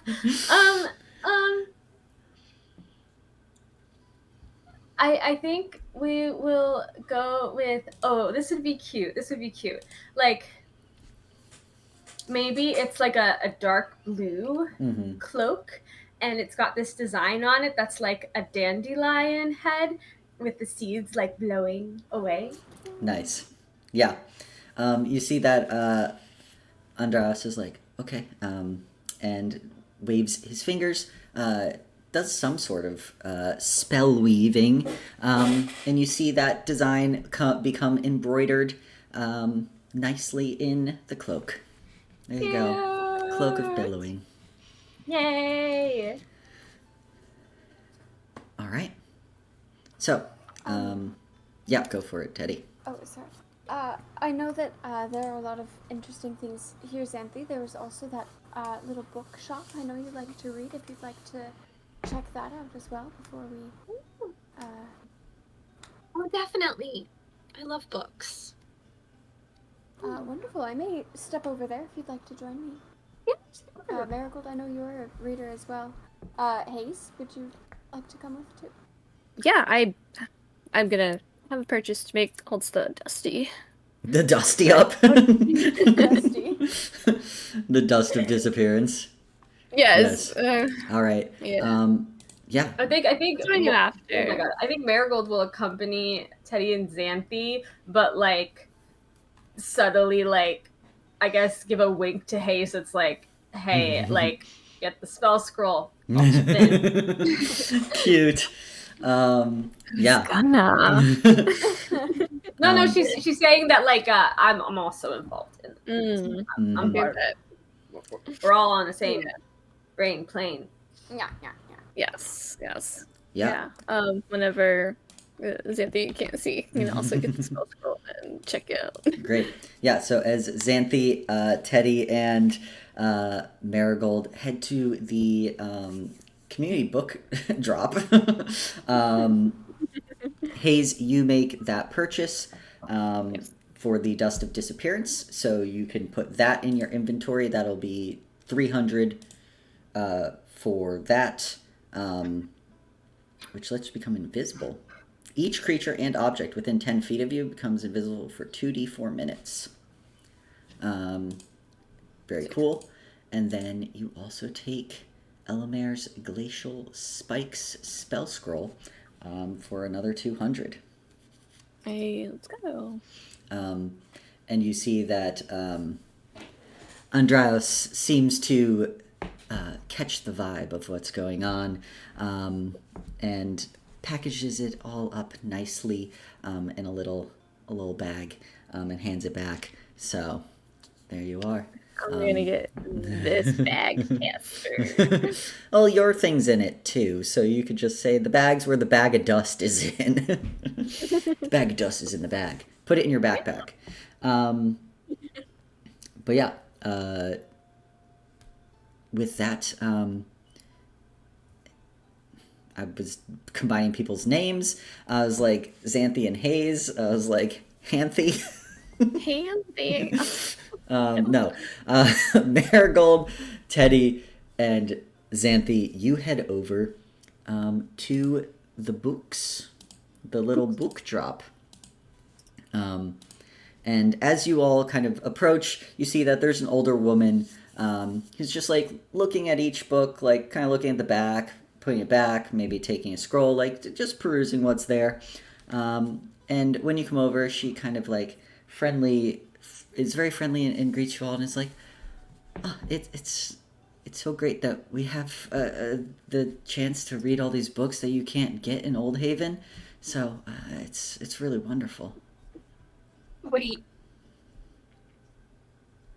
She immediately seems to think, click that there might be some of the authors that she's familiar with from like Kelninheim that like she had no one else seems like to understand, and they all look at her like she's crazy whenever she mentions them. Yeah. And she was like happy to be wandering over, but like there's a new fervor in her face when she starts immediately starts digging through the books. You see the older woman kind of keeps talking. He's like, yeah, it's, sometimes the books aren't exactly allowed to be sold, but nothing says if you already just happen to come across them, you can't read them.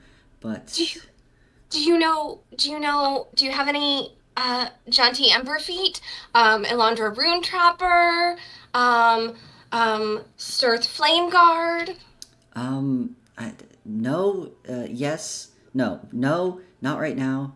Yes, well, Jaunty is very popular, so those books come in and out all the time. But I did see one by Elandra Rune Trapper here earlier, and you see she kind of goes and pulls Thoughts and Reflections on the Nature of Power and Those Who Seek It is on the banned book list of the Free Cities, apparently. And kind of hands it to you, and then like keeps looking. It's like, but Sturf, his work's a bit harder to come across. Very old, so I know we've had things in the past, but I think we're kind of out of anything he's written now. I have this one. She holds the book she gave her. This was my favorite book growing up. Oh, wow. No, that's incredible that you were able to get these books so young. You must have a very well-read family. Yeah. We were all very big readers. This was my brother's favorite book. It was my favorite book. But, say, actually, is it true that there's a 5th volume of Jaunty Emberfeet?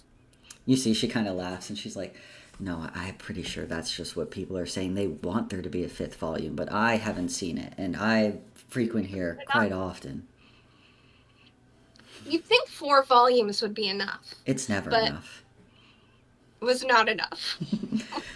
She just goes, she's like, but if you were looking for work by Stirth, it's not exactly similar, but it is a bit old. You could try, and she kind of like looks around. This is also not a cleric. This is just like a person who comes here a lot. Just a nerd. just like the people at the library who like aren't librarians